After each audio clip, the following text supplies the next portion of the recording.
Franco. Yeah, catching up with Franco. Yeah, we're catching up with Franco. Yeah, we're catching up. Gotta catch it now, Franco. Yeah, catching up with Franco. Yeah, we're catching up with Franco. Yeah, we're catching up. Gotta catch it now.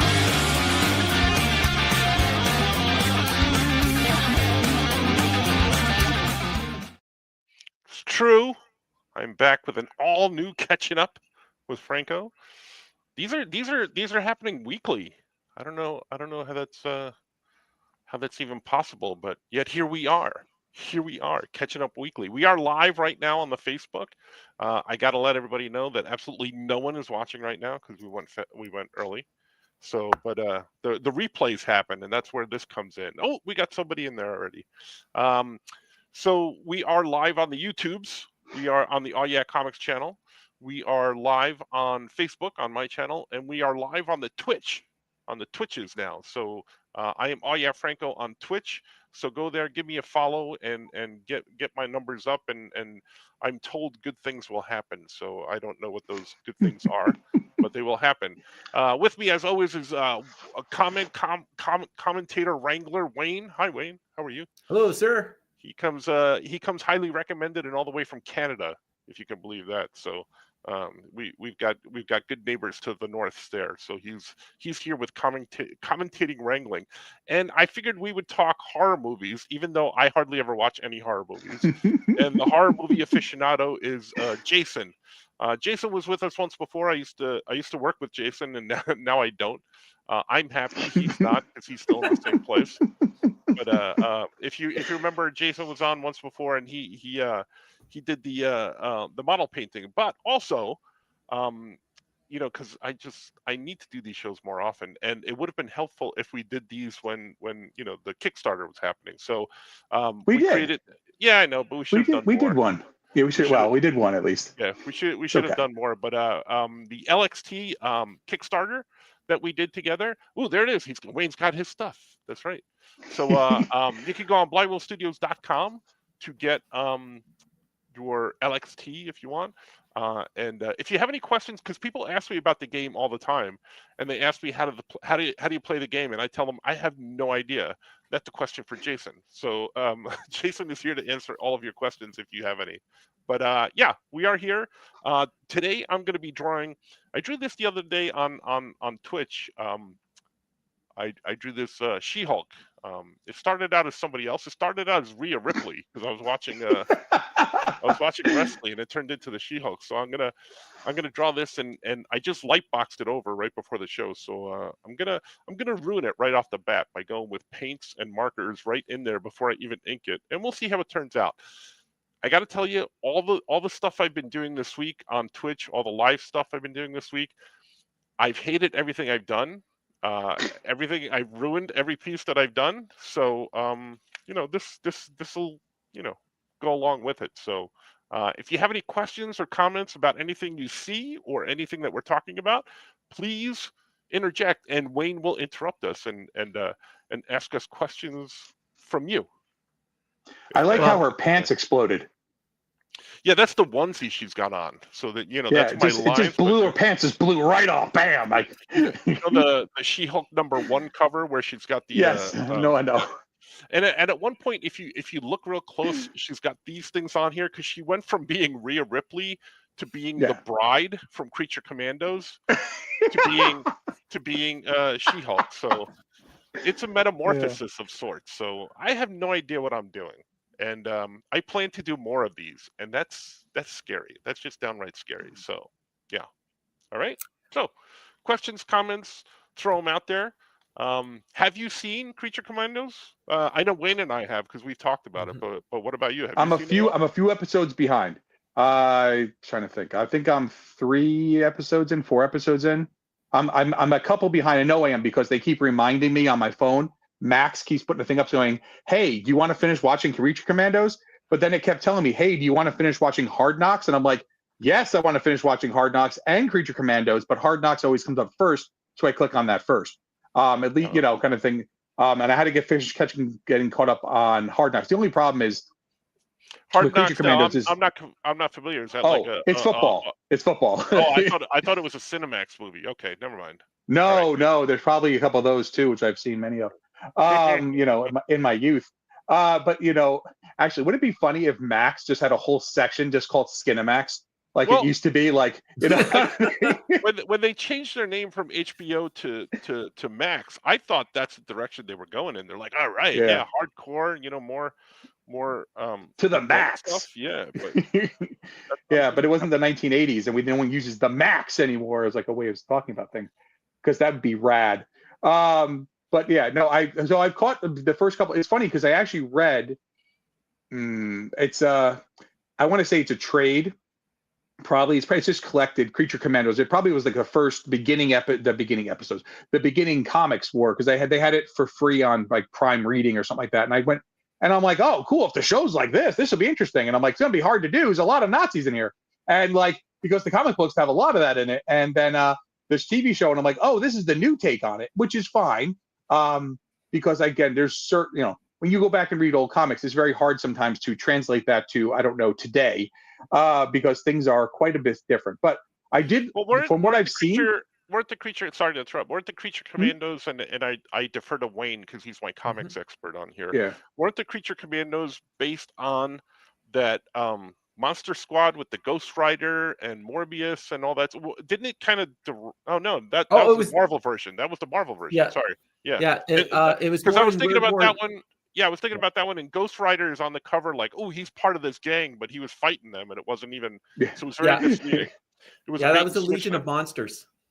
Legion of Monsters, which is Werewolf by Night and things like that. Right, and it's very embarrassing because now I just completely confused Marvel and DC. I feel like my wife, when I was, you know, attending some DC parties, and she would go, "Can I go up to your boss and say I like Captain America?" And I'm like, I don't want to get fired. So I just felt like that now. So good on me. Yeah, Creature Commandos came out of the World War Tales. That's right. Yes. Yeah. So it was all part of the war titles back in like All Star.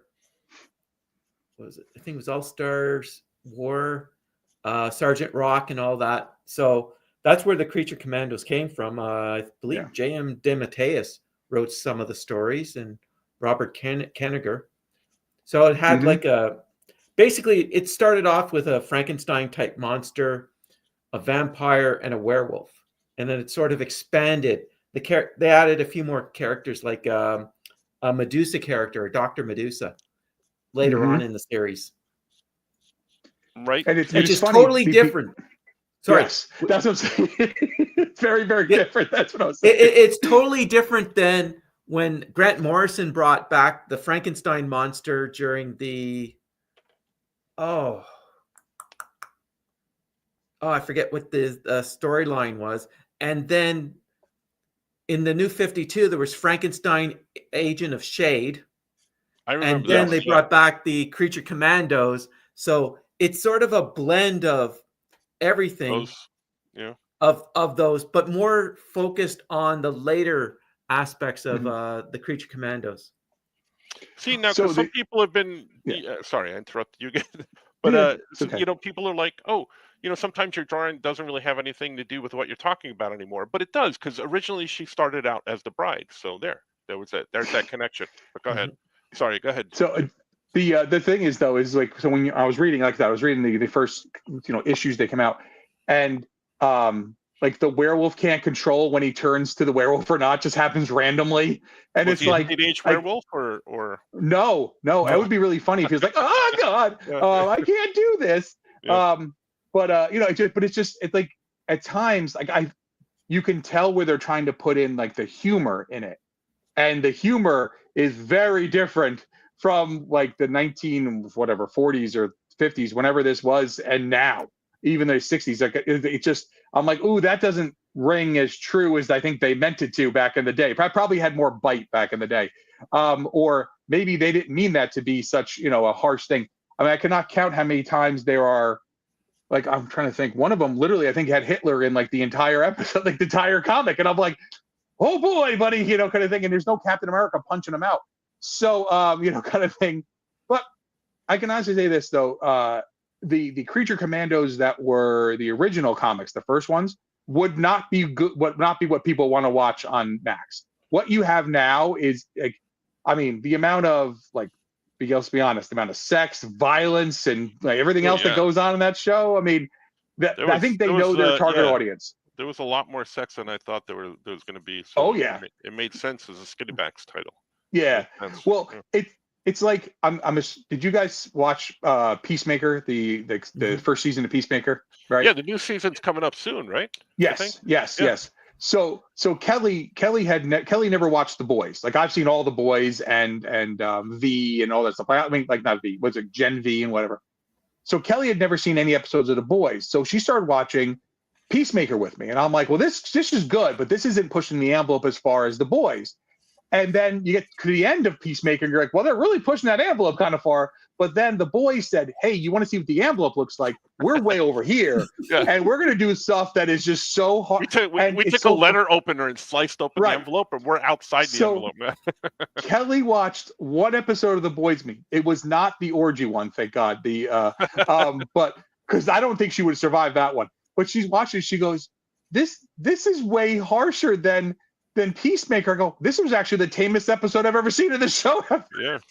Mm-hmm. She just is like, how do you watch this? I go, I don't know. It's funny as heck, man. It's like, it's poignant and funny and out there, and it's different. Yeah. I can honestly say that there's nothing else. And I really liked Peacemaker. I really liked the season one of Peacemaker. But The Boys, there's nothing that even close to that. Which is kind of funny because it's very polarizing. There's a lot of people who hate it with a passion because it's not, like standard comic book stuff. And I'm like, I think I like it more because it's not standard comic book stuff. But the other thing is too, and I mean, Franco and I have talked about this many times, like when on Netflix, when they had the original Daredevil, right, kind of thing, those were just phenomenal, right? The original thing. But I loved season 1 of The Punisher. Like, just ripped my heart out. I watched it in like over a course of 2 days over the course of like. I still haven't seen that. I gotta watch that. The old one. I didn't watch that Netflix season 1. I mean, I knew about certain things that were going to happen because they, people spoil. But like ripped my heart out, kind of thing. Of being a huge Punisher fan growing up when I was like younger and stuff, and I was like, man, this is what I wanted to see. And in all fairness, I did love the Thomas Jane Punisher. That Punisher, that movie, that version of the Punisher, which to me exactly what it needed to be. I know some people really liked it. Yeah, a lot of that was taken from the who was the artist? Steve Dillon. Steve Dillon, Garth Ennis. The Garth Ennis run. Yeah, a lot of that was taken, like but yeah. Welcome Home, Frank is the storyline you're thinking of. Yep. So I mean, and as you watch that, and that's so different than the TV show too. And I just was like, man, that just but those Marvel ones that came out, the original Daredevil was just like, I was like, holy crap, you can have something look like this on. This is great. This is nothing like what we were getting in the movies. Yeah, that was one of the first couple episodes. There's that scene where he goes in the hallway and it's all one take, and he's just beating everybody up and down. I was like, whoa, I saw that. And he actually gets tired. Yeah. Yes. Oh yeah. He's fatigued. Well, you get tired watching it because it's just because you're like, this is a lot. But and the thing is, as I know some people did not love some of the other ones, kind of thing. Like I know. But I really enjoyed. I'm trying to think. I don't remember any of the series that I didn't like overall. I mean, I actually the Daredevils and the Punisher were my favorite ones, but that's just because I wasn't maybe as big a fan as Iron Fist, not a big fan of Power Man. Like Luke Cage and stuff like that. But I didn't think they were done badly or done poorly, and I really was hoping we were going to see some of that start to translate to the the MCU, but obviously there's not. It's a very different world when you're making a movie compared to making a show for Netflix, and I think that's why. This is one of the things that for people who like that more gritty style, that's why Logan hits so differently than other MCU movies. Logan hit when I saw that I was like blown away. Like Kelly's like this. Like Kelly's crying, and I'm like, we're crying at a comic book movie, right? But it's not a comic movie. It's such a bigger movie. it's such a bigger movie, you know, so Yeah. than that. But you know, and it's funny because did either of you guys see the black and white version of Logan? Did you watch it without Yes. color? Right? It No. changes the movie some. It definitely changes the feel. I gotta say this. It's not as it doesn't change it as much as now. Did you? No, I know you've. Okay, I know Franco's seen. I'm assuming Wayne, you've seen Fury Road, right? You know, Yes. kind of thing. Because if you haven't, I don't know where The you've blood been. and chrome. Yeah, right. The black and chrome version of that, Yeah. totally different movie. So I watched that and because now with the new 4K television, whatever, I have it and and you put it through the 4K and it's so crisp and so like that whole movie is designed to be eaten with a spoon. You're supposed to just sit there and just eat that all in, and it doesn't hurt either that it literally is just a phenomenal movie. So we just watched Furiosa. My wife and I just watched Furiosa over the holidays because we were behind. And she was like, "That was really good." And I'm like, I bet if I had seen Furiosa first, I might have liked it more. And I liked Furiosa, but it was not as good as Fury Road. Right. But I think some of that has to do with the fact that like, well, we already know who Furiosa. We kind of know this stuff already. We kind of know like, and it's a different kind of movie, but it's telling a different story too. So, Right. but it's funny when you take a movie where you take the color out, and all of a sudden it kind of changes the feel. And the latest one for that is the Godzilla -1 minus color, and Godzilla -1 minus color, as Godzilla -1 blew us. Dad and I saw it in the theaters, blew us away, just That blew us was a away. I great was like, movie. Yeah. yeah. Take the color out, and it gives you a different feel. It now makes it feel like, But why? even though the effects Why? are, What is because it that? Yeah. it feels more like the original.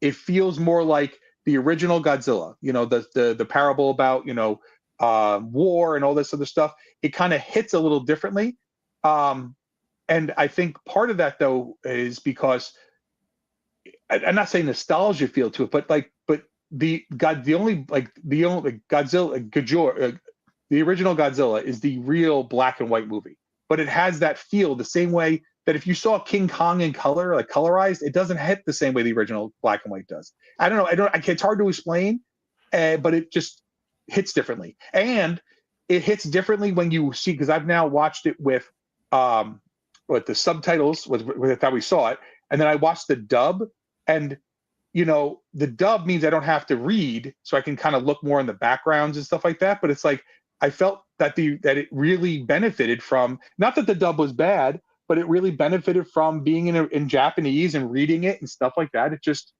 but Yeah.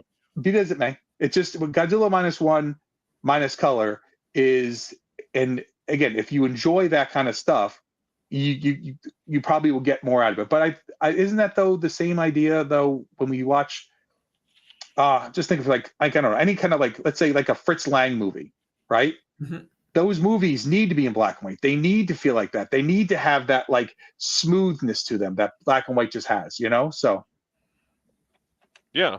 but I feel like some need to be in black and white, but like when Mhm. they do it in both versions, I don't know if I'm a fan of that. Like Hmm. I understand the studio doing it, but I like the director's vision because Mhm. that's what he's supposed to be doing, I guess, or wanted to be done. Yeah. So that's how I feel. Any questions out there, Wayne? We've Well, been yeah, back I was for a about while. to jump in. Oh, sorry.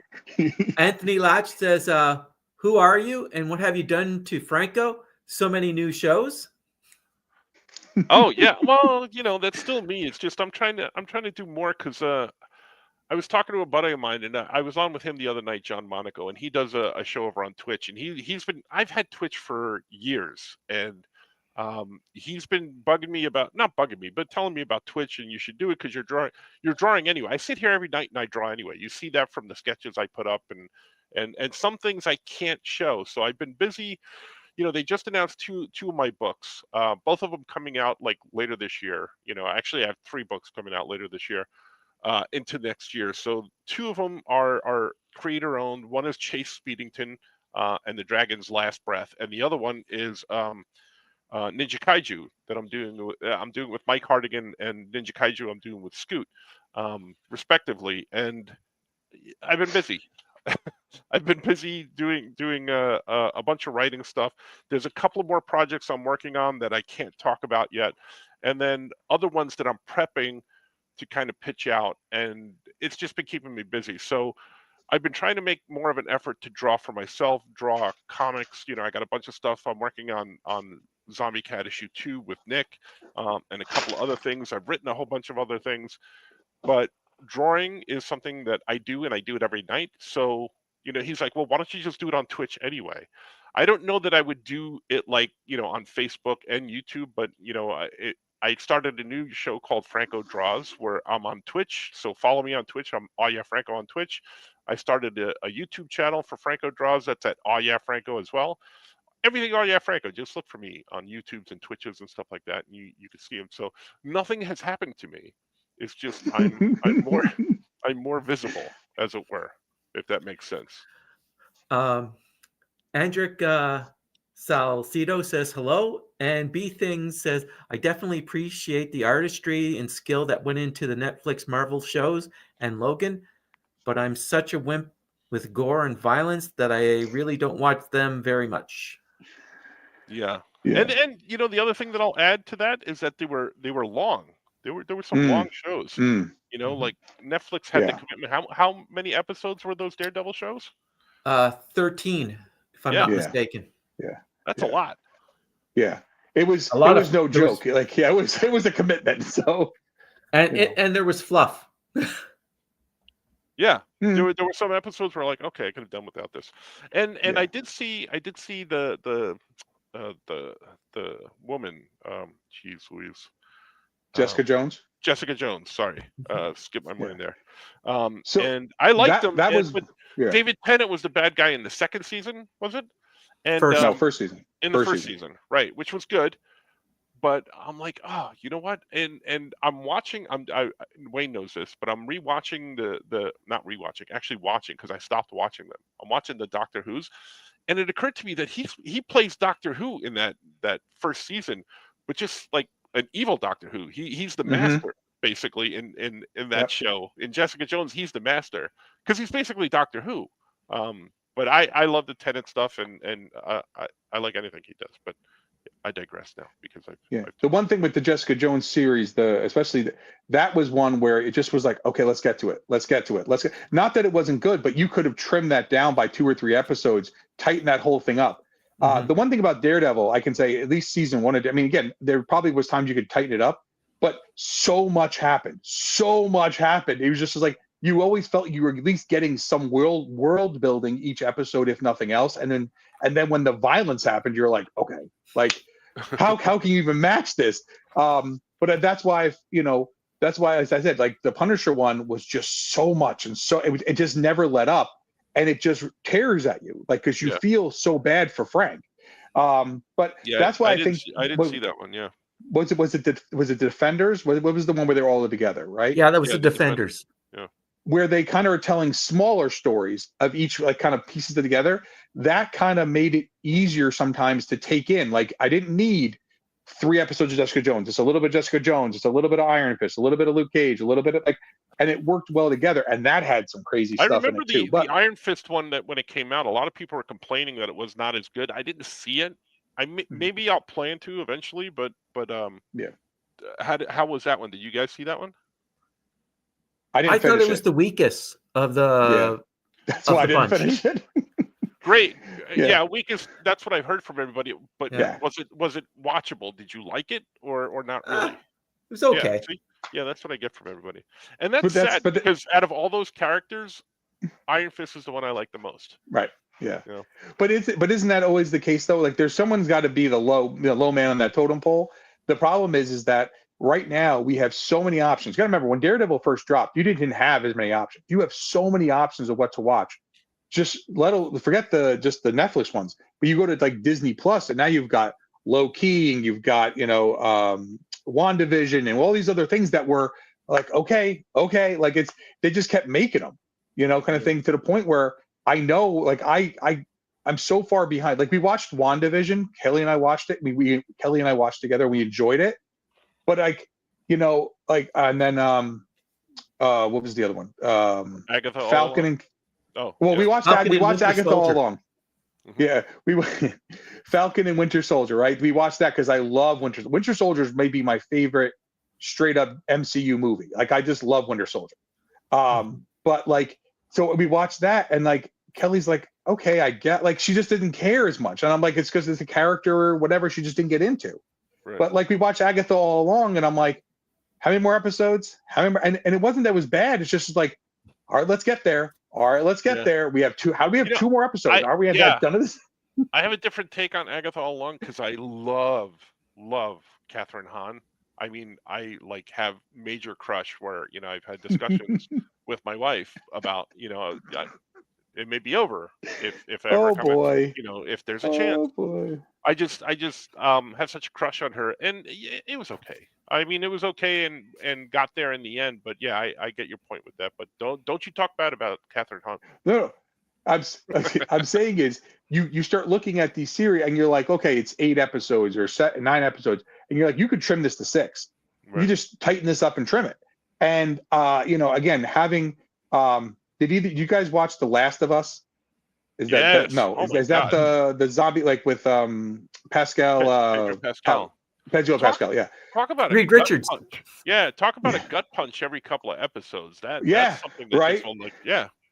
So that's a perfect example. As I'm watching that, and even the episodes that some people found to be controversial or, you know, whatever, and I'm like, but it's doing a lot each episode, and they knew that they couldn't just do Walking Dead where nothing happens, and then here's the big one, nothing happens. But like, so they had to hit you with something hard. They had to kill somebody. They had to really, and you're like, whoa, okay, well, they're eating they're eating people, and they're doing that, okay, like. So a guy watched that over the course of 2 days. We were during a break, so I watched half of it and I watched the next half the next day, and I'm like, okay, this really hits you hard that way. And I'm like, I think what happens is the series that are not part of the Disney Plus kind of stuff, they have to be that way. They have to give you something else. Like we were talking about how The Boys and Peacemaker and stuff, they have to be different because you can't be the same. That's the old wrestling rule, right? You have to be better, you're worse, but you can't be the same. So you got to be different. If you can't be the same, you have to be at least different. So whether you're able to, because you're not able to capture the PG-13 audience, so you got to maybe go for that hard R audience. And I know that turns some people off, but there are enough of us who enjoy guts and gore and craziness and whatever, you know, that we can, you know, watch, you know, zombie whatever and clickers and whatever else goes kind of thing. So I just want to mention this because I hadn't told Franco this yet, because Franco and I went and saw Evil Dead Rise in the theater a couple years ago, right? Yes. And Franco is not a horror guy, right? I think that's the last horror movie I actually it might watched. have been. Yeah. The rumor is there's a new Evil Dead. There's supposed to be Sam Raimi is going to be working on another Evil Dead movie, right? But there's the talk that there's an Evil Dead and The Mummy, like Stephen Sommers' The Mummy crossover event. And I'm like, oh, please, God, let that happen, because that would be nuts. I'm not saying it's good or bad, just definitely nuts. So, wow. Yeah, that's been shopped around and stuff. Yeah, I saw it the other day. What was I on? It might have been on Rue Morgue. It might have been on like what? Look, it wasn't on like some like fake site, like an actual like horror site where they kind of like, you know, this is what we're talking Latino about. Review. Yeah, Latino. Yeah, sorry. That's a joke from the podcast. Latino Review. Yeah. So, Jason, have you ever watched the playthrough for The Last of Us? The video game playthrough? No. It is. No, I'm not a big video game guy. So. Okay.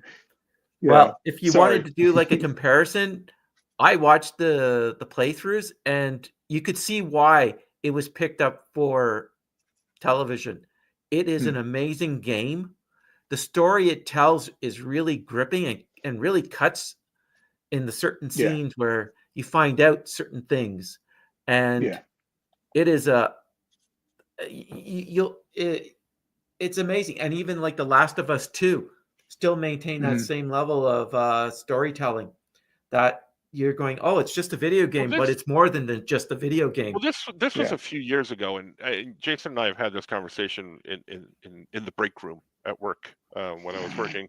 We would have conversations like this, but I also discussed it, you know, with my son years ago, you know, playing Red Dead Redemption and games like that when they were coming out. years ago, and I was kind of sort of playing them. I'm like, man, the graphics on these things are just getting so good, and the storytelling is getting so much better. There's commercials on TV now for video games, and I'm like, okay, wait, is that a video game or is that a movie? Mm-hmm. Until they say, oh, released on these platforms or released in theaters, I don't know which one it is Right. until they say that, because they've just gotten so good. Yeah. Well, did you guys what is it? Fallout. Did you guys watch Fallout? I did, Mhm. yeah. hmm Okay. That was So fun. again, A lot more fun than I thought it yeah, was going to be. right. And I didn't know how they were going to go with that. Now, not having played, like I played a little bit of Fallout, but I'm not a video game guy, whatever. But I know enough about it and whatever. And I'm like, well, this seems like I again, people were complaining that like maybe this character is supposed to look like this and then like whatever. But I'm like, there's enough things that I know about Fallout that are in this show that somebody who's not a video game guy can latch on to this and enjoy it. And it's one of those things that if the properties that are out there, if video games, I mean, video games are a multi-billion-dollar industry, it makes perfect sense if you're going to try to capture that audience. Right. It makes sense for Amazon and Netflix and Max and all these places. If you're going to make something, why not tap into that audience? Kind of thing. Yep. I mean, because there's the biggest selling games of the year, whatever they might be, whatever they are, that outside the sports games, because you're really not going to make NCAA 25, as a TV series, because we already have that going on, and no one's watching that out. either. They should. Yeah, well, ain't no one watching it, kind of thing. But what the thing is, like, so if you're going to tap into that, there's no reason you can't, because think about it. I mean, we're at a point now where, I mean, this came up the other day. Where I was talking about, but I said, I was like, Blade 2. Oh, I know exactly where it came up. I said, Blade 2 really is the birth of what we have now. And it was like, all know Iron Man. I'm like, Blade 2 is what started all of this, because without Blade 2, and as good as Blade might be, Blade 2 is really what started this thing. Because you wouldn't have what you have. You wouldn't have the MCU. You wouldn't have those things if it wasn't for that. And Blade 2 is you look back at it now, and it's kind of quaint. Yeah, explain it. Explain it a little bit further. Why do you think it was Blade 2 that was the start of it? What was it about Blade 2, rather than just the first one? So the original Blade, well, a good movie does a lot of the setup and stuff like that.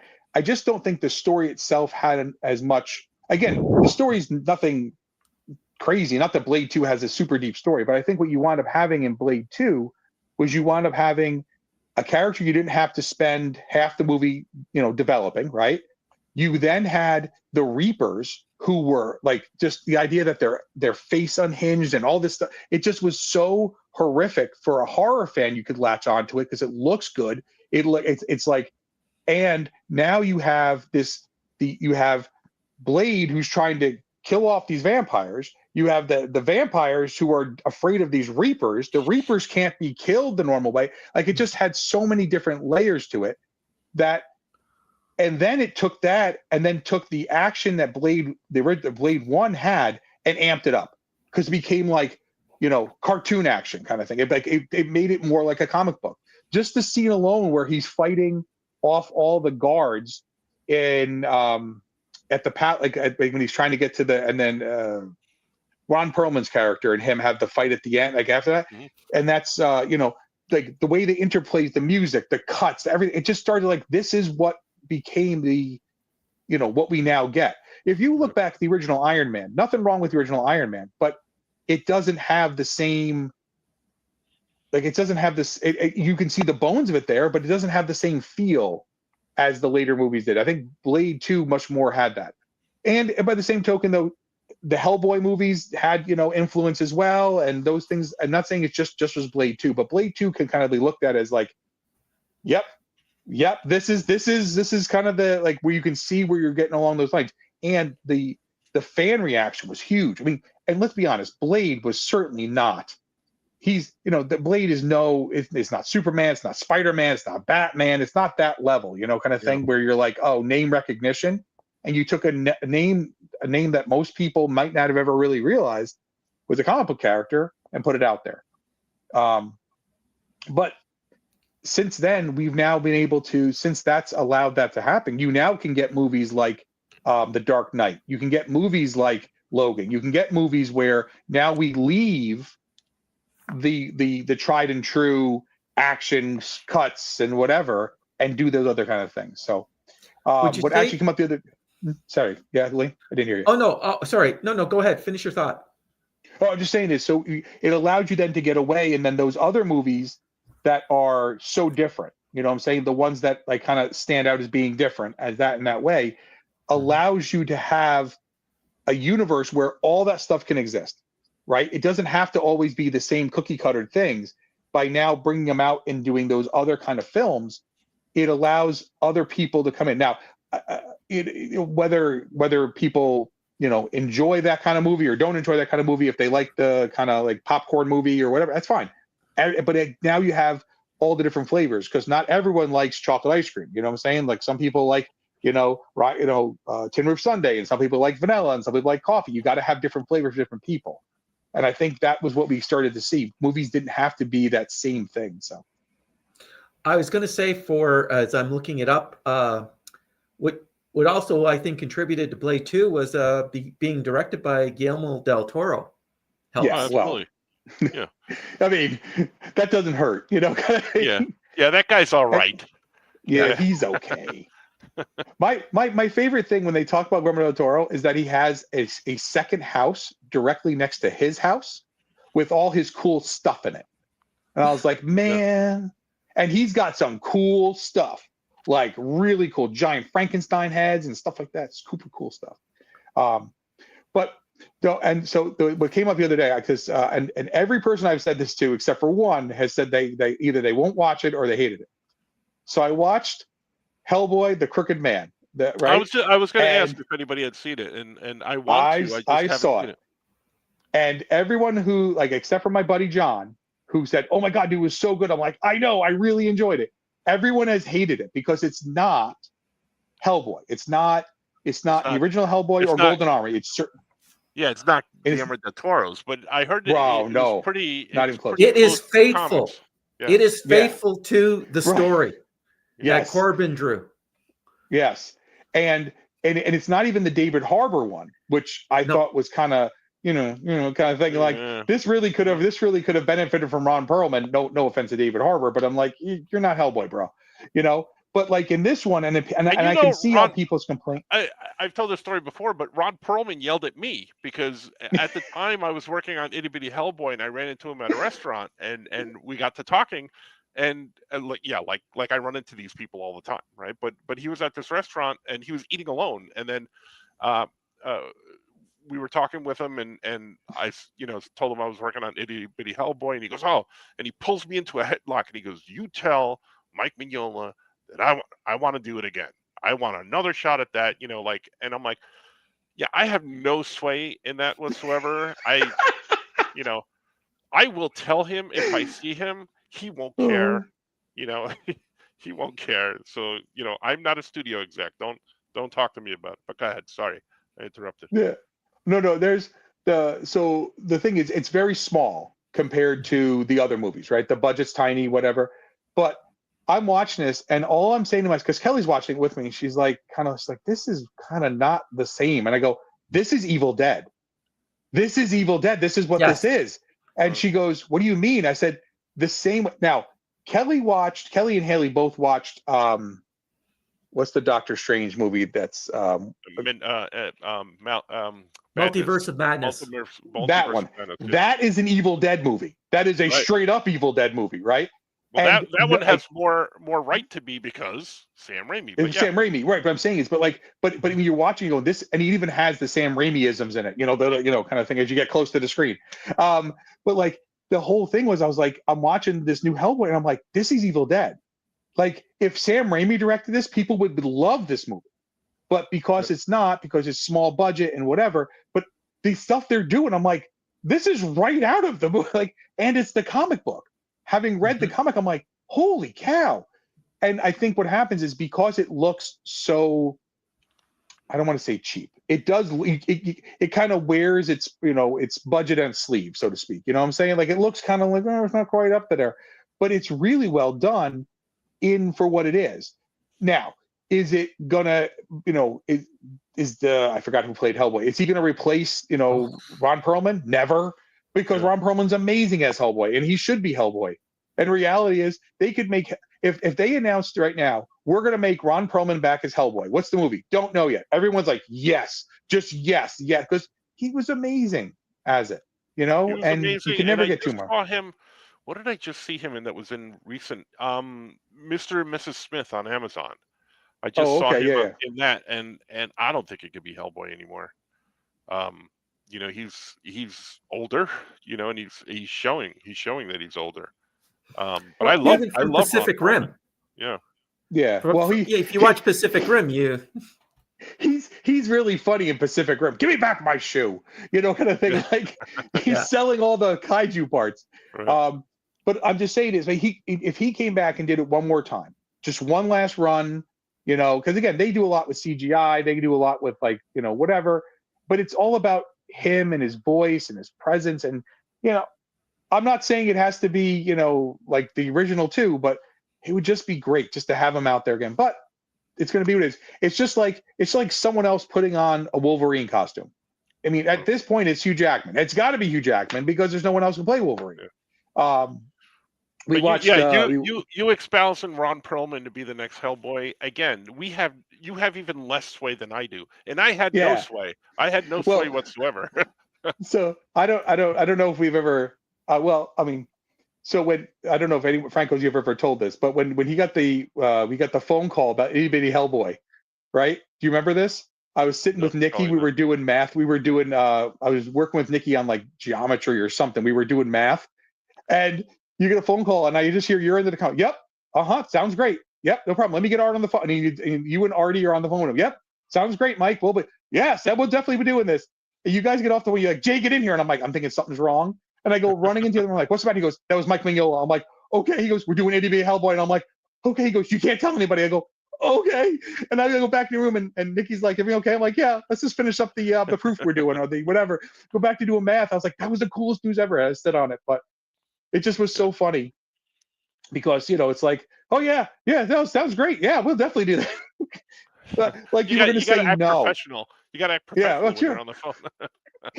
Yeah, sounds great. That's what I would definitely take on that. Yeah, so, but fun times. But no, I we gotta lost say Wayne. that was. I think he's still. Yeah, I know. Yeah. But yeah, definitely. If you get a chance to check it out, I mean, it's certainly not going to be big budget, whatever. But I enjoyed it. And as a horror fan, I enjoyed it too.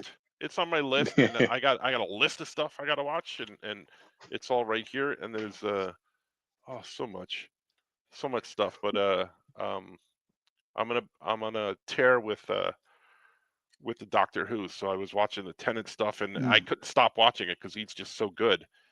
Yeah. So now Yeah. Now I'm into the Matt Smith stuff, and I'm like, it's okay, but Yeah. some of the I stories can are honestly kinda say, cool. as somebody who's not a Doctor Who fan, I watched all the Tennant stuff. That's the only stuff I've ever watched because I enjoyed it so much with him. Yeah. And then when they switch over, I'm like, and I'm done.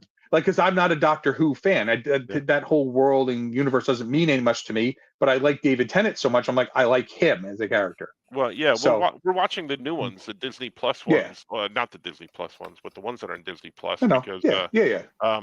we're doing the show with Johnny on the Word Balloon, the Trek Watch. But Right.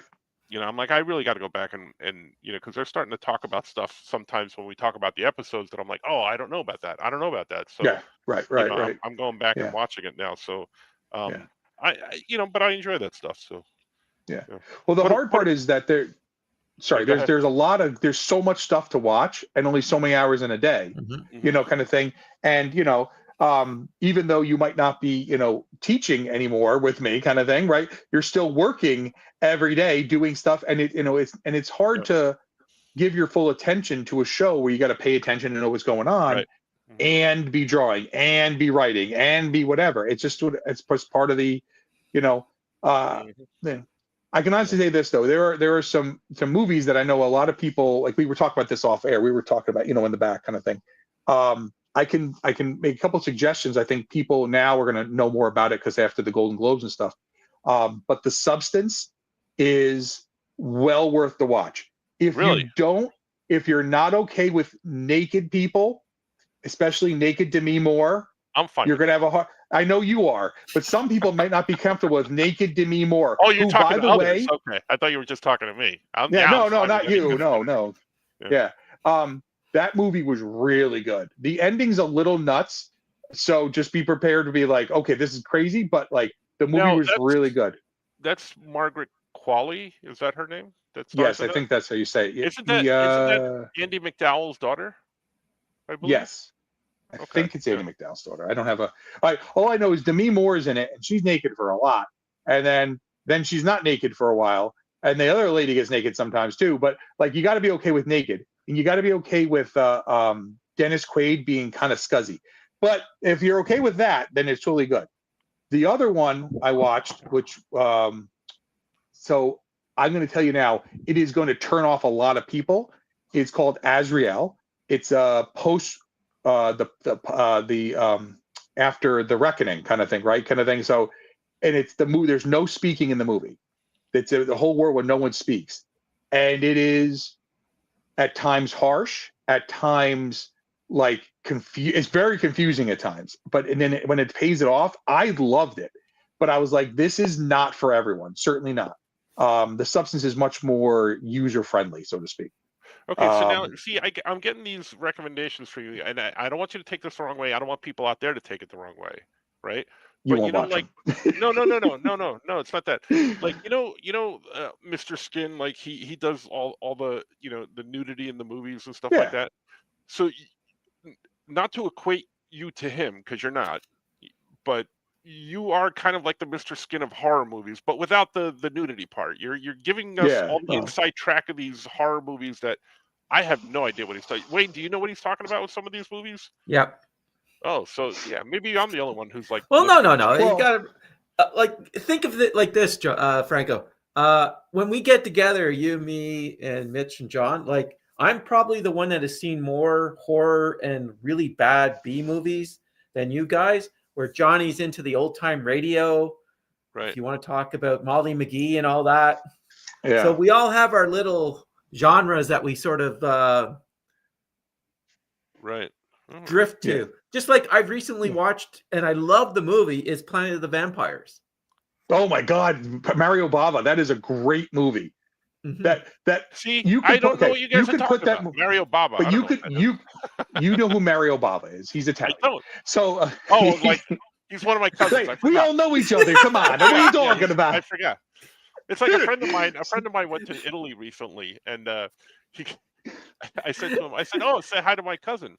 He goes, "You don't even know where I'm going in Italy." I'm like, "Everybody's related in Italy. Everyone's related in Italy. They're my cousin." And then he sent me a picture of a guy that kind of sort of looks like me that was a waiter in a restaurant that he went to. And he goes, "I almost freaked out because I thought he was you." So, yeah, go ahead. But like Planet of the Vampires, you could throw that on at a party, right? And then have like no sound. And people just be like get engrossed in it because it's just so different. It's so crazy. And the comparisons to Alien is amazing. Oh my God! Because you've seen where Dan O'Bannon got his story from. Well, hang on. The movie that everyone says is It, the Terror from Beyond Space, right? It, the Terror from Beyond Space is almost Alien, right? And again, not exactly, but there's so much of Alien in It, the Terror from Beyond Space, which is one of my favorite movies of all time. Just a quick hitter, like small sets, B movies, like the mouthpiece didn't fit properly, so his looks like his tongue is hanging out. It's actually his chin. It's so good and so cheesy B movie. It's literally the first movie I ever did on Bots, Bugs, and Babes, and I was like, because I got to cover this. But you can definitely Planet of the Vampires has so much Alien in it, and yet nobody knows it because it's not American. It's Italian plus whatever else kind of thing it was. But yeah. So just some other record from some recent ones. I just saw Heretic with what's his face? God, blanked on his name. The British guy who was in Mickey Blue Eyes. What the heck is his name?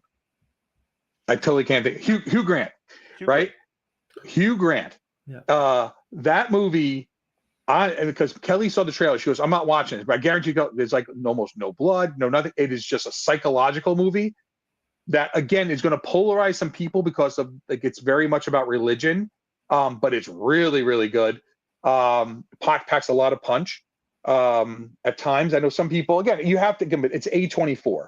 So for those people who don't know, A24 is a little tiny little studio. It makes kind of like really push movies that I either love A24 movies or hate them. There's no in between with them.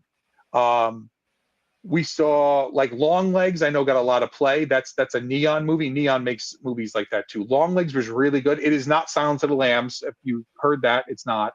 It's good. It's Oz Perkins. So Oz Perkins is Anthony Perkins' son. He made that, and then he has a movie called The Black Coat's Daughter. It's an older movie that if you like weird movie, that is, I mean, I don't know if it's up your alley necessarily, Franco, but if you enjoy horror movies and you enjoy movies that are like, whoa, like I didn't see that turn coming, kind of thing. And not like M. Night Shyamalan Ding Dong movies where he's like, what a twist, kind of thing. Although, have either of you seen The Trap, or have you seen Trap? Okay, no, but when you said what a twist, the first thing that I thought of was the Robot Chicken. That's what I'm doing. Yeah, what a twist! But that's the one at the concert or something like that. The concert, yeah, right. So it's M. Night Shyamalan. It's his M. Night Shyamalan Ding Dong there movie kind of thing, and it has the audacity to have no twist. So, but that's what the whole idea. Maybe that's the it twist. doesn't. That's the twist. That's what I said to people. Inceptioning you. He was inceptioning you to think that there was going to be a twist, and there was none. It might be one of my favorite movies he's ever made, and I'm waiting for the twist, and it doesn't happen, and I'm like, huh, it's a straight up movie. Holy crap, kind of thing. So, but trying to think, Kelly and I just watched Blink twice. That's the one with Channing Tatum. That is not for everyone. You saw Blink twice, or you saw Blink once, and then again? Blink once and then twice more for the thing. No, so it was just not. It was not a pleasant movie. But like for Kelly to sit through it, and she's like, "That was really good." That was like, my wife doesn't like horror, doesn't like movies that are unpleasant. Wasn't that directed by Zoe Kravitz? And then it was. Yeah. And then they broke up. Oh, yep. And when you see the movie, you'll be like, "Yep." Kind of thing. Wow. So, but like. We were going through and kind of thinking like the best horror. Like I really I took Haley to see Smile 2. Was so good. Smile 2 was real. I think Smile 2 better than the original. Smile 2 I thought was better than the original. That's the one that had the viral campaign where they had people at ballparks just like behind the original. The original one. And then, and I gotta be honest, the original Smile is not bad, but it's okay. It's like okay, and then the ending is like But Smile 2 really starts getting into some deeper stuff that like you can kind of sink your teeth more into. But there is a scene that has been going around. People have been kind of, because the movie's a couple months old now. There's an apartment scene that is unnerving. I'm sitting in the theater with Haley, and she's squirming in the seat next to me. And Haley's pretty. I mean, she's only 14, but she's pretty jaded by this point in her life. Okay, well, you have to understand, like for those of you watching, Haley is my goddaughter. She's awesome, but she was watching horror movies when she was like 3 years old, so nothing phases 100%. her. And for you to say that she's squirming in her seat means that it's not good. It's when you see it, it's just oh okay, like it's like oh okay. I'm gonna name a movie that I know Franco's never seen. You might have seen it. Like you ever see Audition? The Miike movie? Okay. So when she's like putting the little needles in and then she sits on them, the needles hurt. The sitting on him, I literally was like, oh no, not gonna get I literally had to stop the movie. I was like, I gotta go outside. Like it was too much. That's the kind of stuff that bothers me. I'm watching this scene going, okay, this is intense. This is pretty intense. And it's not like they're slicing them all to bits, because you can see people I watch people get caught up in movies, no big deal. This was just okay, this is unnerving. This is really crazy. This is really getting there. And there's no blood in the scene. There's no, killing. There's there's plenty of blood and killing in Smile 2, but not at that point. And it's one of the most unnerving things.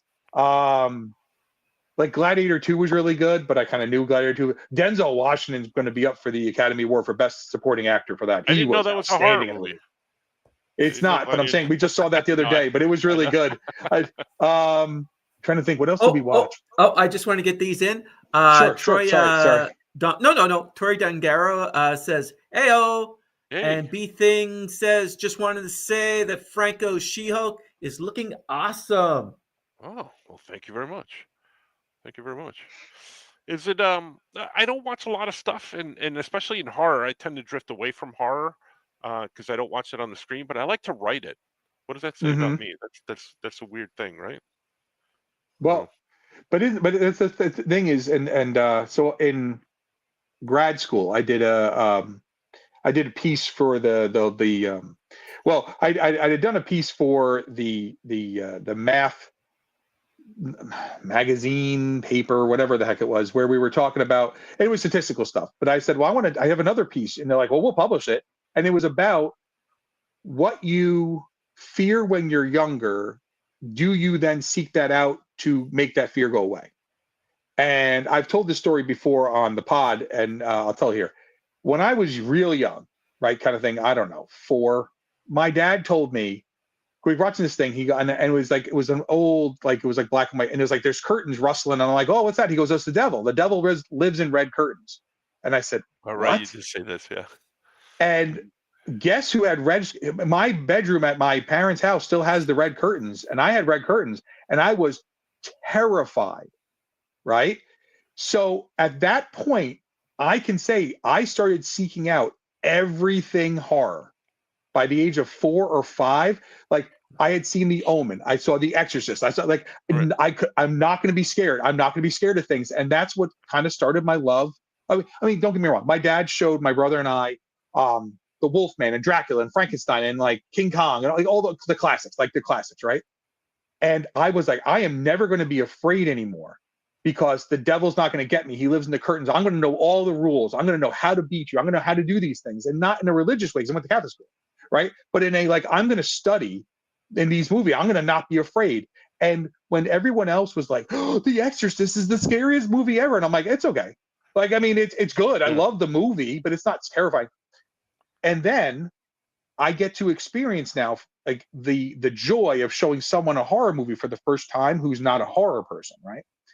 Kelly had never seen The Exorcist ever, like ever. And they had the version you'd never seen when they released it at theaters, back in whatever. And I said, we're going to go see it. And she's like, oh, I don't want to go. We're going at like a 4:00 show, girl. Like, we're going to be fine. We walk in the theater, it's dead empty. It's just us. And we sit down, and then this mom and son come in, and the son had to be like in his 30s. And they go sit way up front. And it's just Kelly and I. And the trailers start playing for like, it was Lost Souls, the movie with Winona Ryder when she got arrested and they had to like hold it back because it was bad press and they couldn't put it out. Then they put it out, whatever.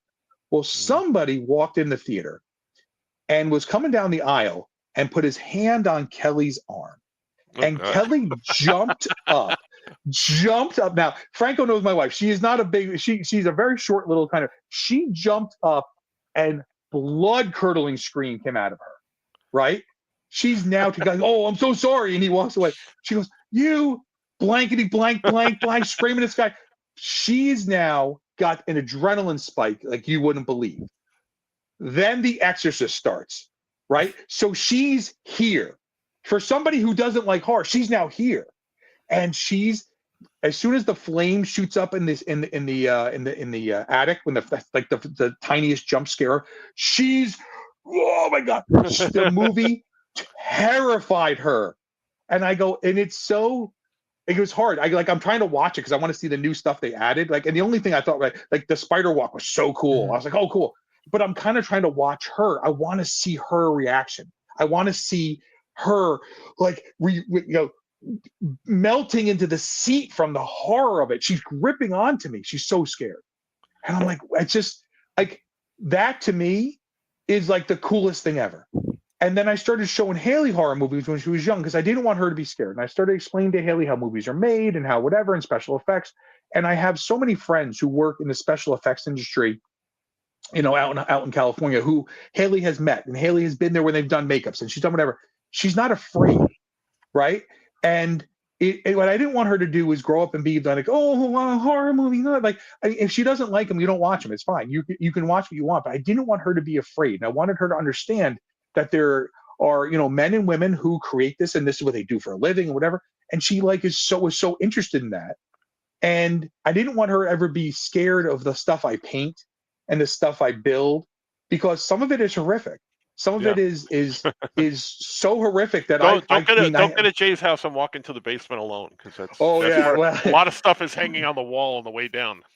Yeah, and the soundtrack of Tubular Bells as you're walking down. Well, it's really funny is you the things again. I always go back to, I was like, the things I would like.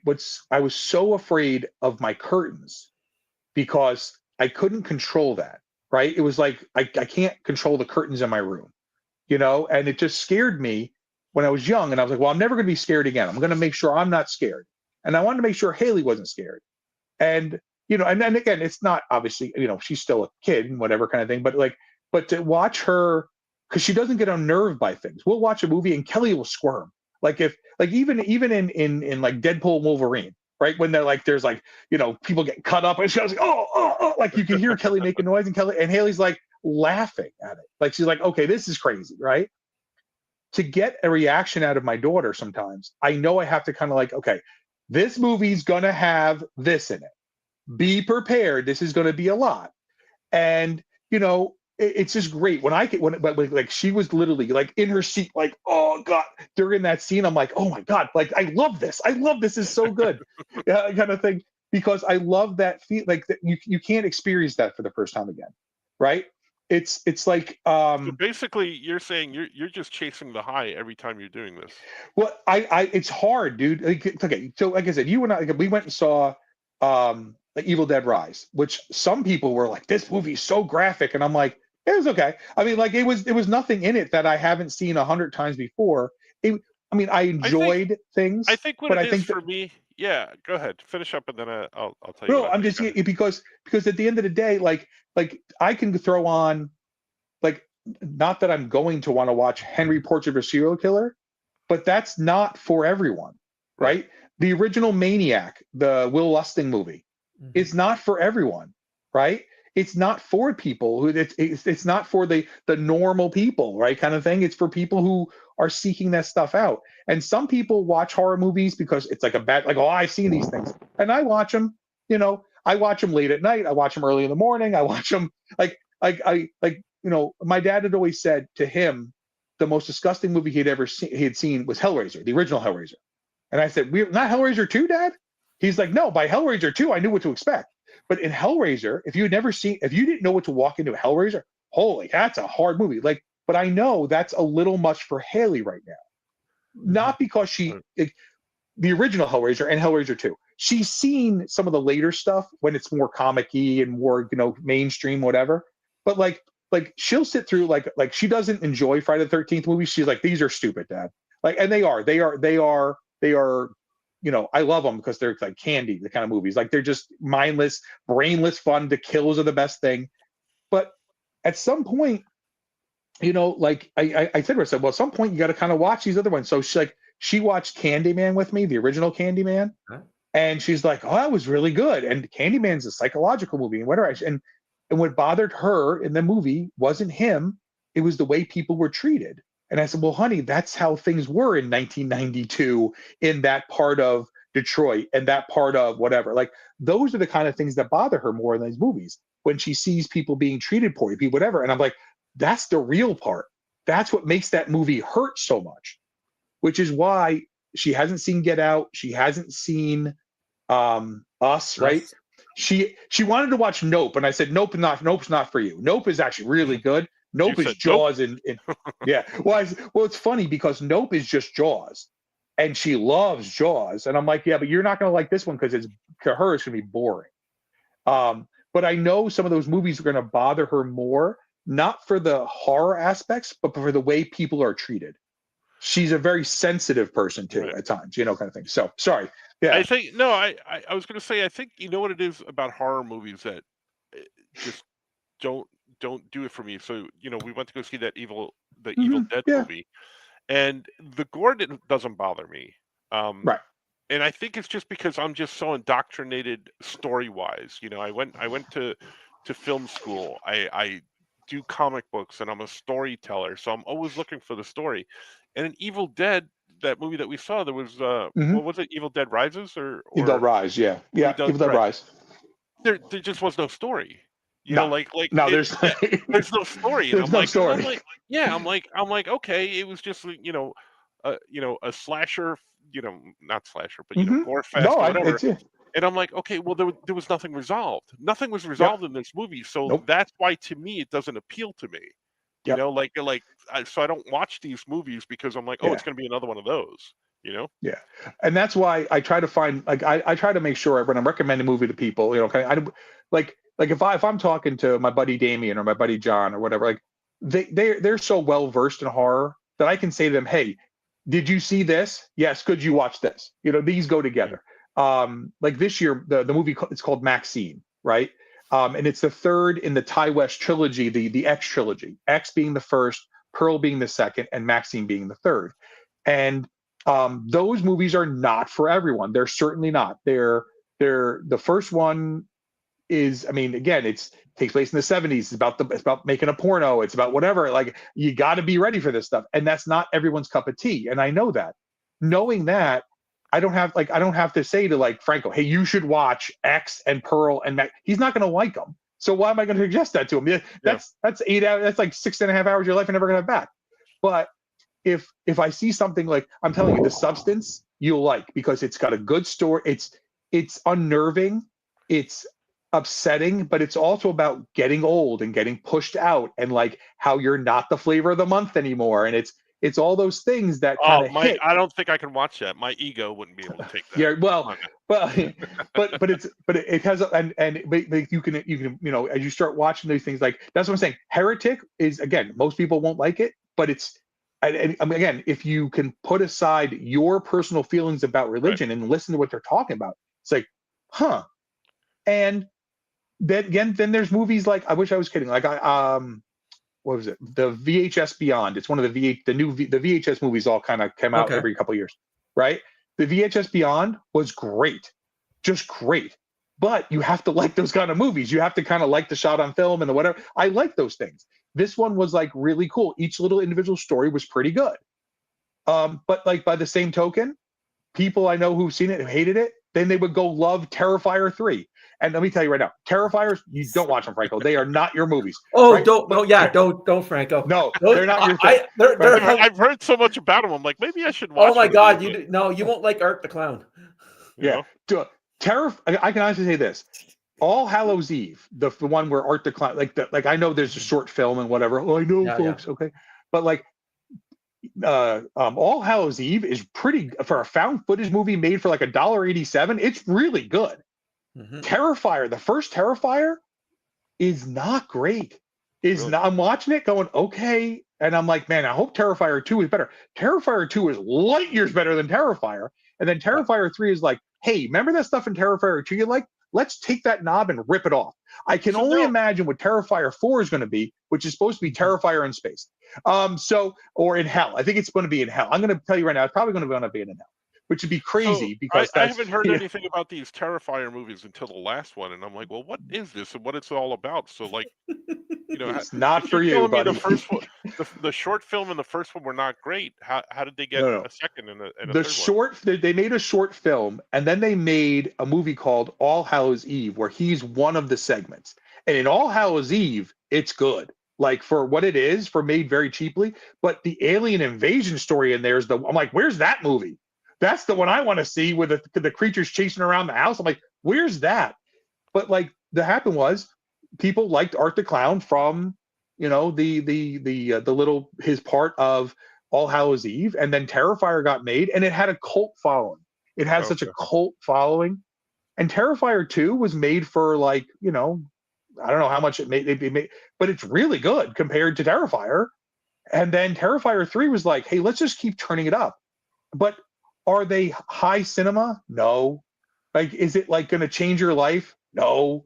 Is it like, if you don't enjoy those kind of movies, should you watch it? Probably not, kind of thing. But I enjoyed them because they're just kind of mindless.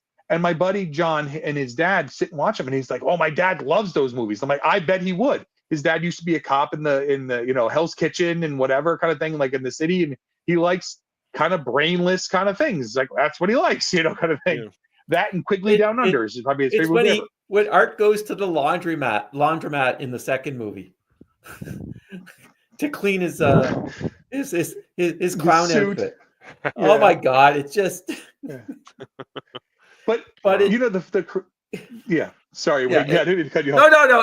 It's. I was introduced to Art the Clown. I saw Terrifier first, and then I found the other stuff. But it's a very interesting concept. I like the concept of Art the Clown. Yeah. And it's similar to like Saw. I love the actor that plays Jigsaw.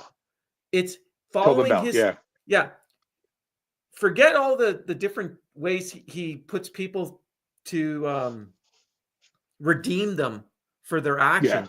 Yeah. It's following his story that I really enjoyed. I thought the Saw movies have a lot more to them than like the Friday the 13th movies. Oh yeah, like definitely. They're innovative kills. They're very innovative kills. But if you look at the character development of Tobin's character through those movies, you really feel for him. Yeah. Well, especially in the latest one, in the one which is the prequel, and you're like, oh, like the whole time I'm like, well, just please kill all of them because I want no one to survive, And the great part about, and again, I know some people have like, well, it's all just torture porn and stuff. I go, it's not. Like I've seen those knockoff movies. That's not Saw. And anybody who's like kind of lumped them all together, the original Saw has. I mean, there's not much. The original Saw does not have a ton of blood in it because they had no money, right? Kind of thing. You have no money to make a movie. You got to be more story. But the story follows through. And I think what throws some people off is that the Saw movies are not linear. Like you have to kind of like this happens, but like I'm like, how do I wait? That person's dead. Oh, they're not dead because this movie now takes place now. Like when you place them all together, when you eventually figure it out, puzzle it all together, it's the story makes perfect sense, and that's why I thought when they did Spiral, did you see Spiral? Yes. The one with where it's an adjacent movie, and everyone's like, well, how it doesn't make any sense. I'm like, but it does because there has to be a world existing around this movie, and that's part of it. And they could make movies like that, countless movies like that, where it's all part of the adjacent around it. It's just a good story. Oh boy, now I just blanked on it. Is it Don't Look Now? Is that is that the one with Stephen Lang where he's he's blind? Don't Speak. Don't Speak. Is it Don't Speak? Yeah. I think it's Don't Speak. Or is it? Yeah. Yeah, it might be It's not Don't Look Now. Don't Look Now is from like the 70s. That's with David Donald Sutherland. Yes. So, but like, you want like the finish piece off because it's all good. It's all good. Talking, yeah. So, but like a movie like that where like people were like, really, like this thing, and it's like, it hits you so hard. And what you're doing, and I'm like, because I watch, I'm like, this movie is just something else. Like it's just, I mean, people are like, really, it didn't look like much. I'm like, I'm telling you, it's gonna hit you. It's again not for everybody, but. Don't Breathe. Don't Breathe. Why couldn't I think of that? I'm getting old. That's why. Yeah. But yeah, like another solid one. I'm trying to think what else. This year. I mean, the Planet of the Apes. The new Planet of the Apes movie was really good, setting up the new trilogy, of course.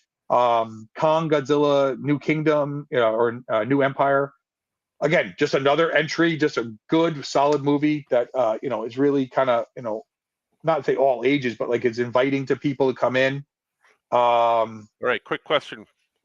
Yeah. Should I do my amalgamation combination of Batman and Dr. Fate, or do a Comet, the Super Horse?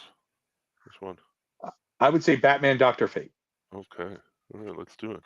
All right, continue. Yeah. So, but yeah, just like there are movies that kind of go under the radar Well, You know that some people. What's it? Yeah. I was going to say, well, it's an older one, Train to Busan. Oh my God, Train Is to it Busan. amazing? Busan, so good, and It's so more is than a Peninsula. zombie movie. Yeah. Oh, it's way more than that. It's Didn't especially if they you're a remake dad.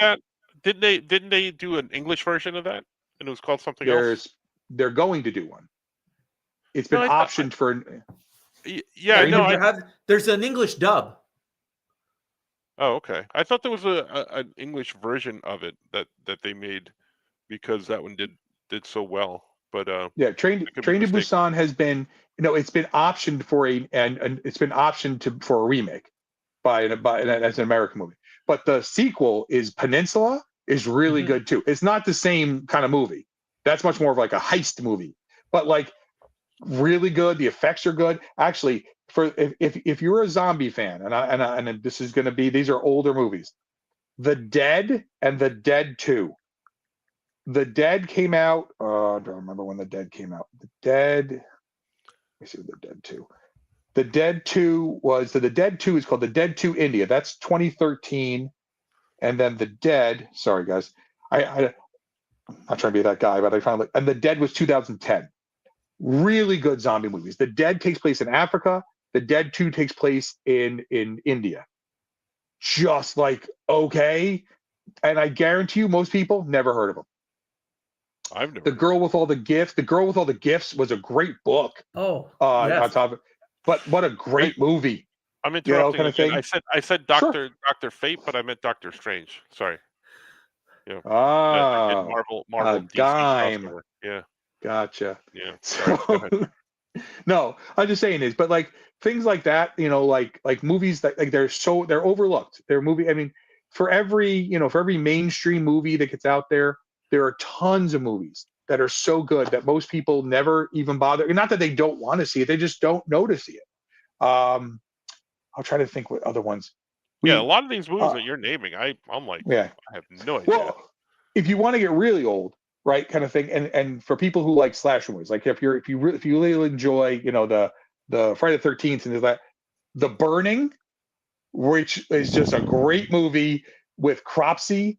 The effects in that movie are killer. It's Savini, right? And there's like it's Helen Hunt and it's Jason Alexander and it's all these people before they became famous. There's all these like people in there, right?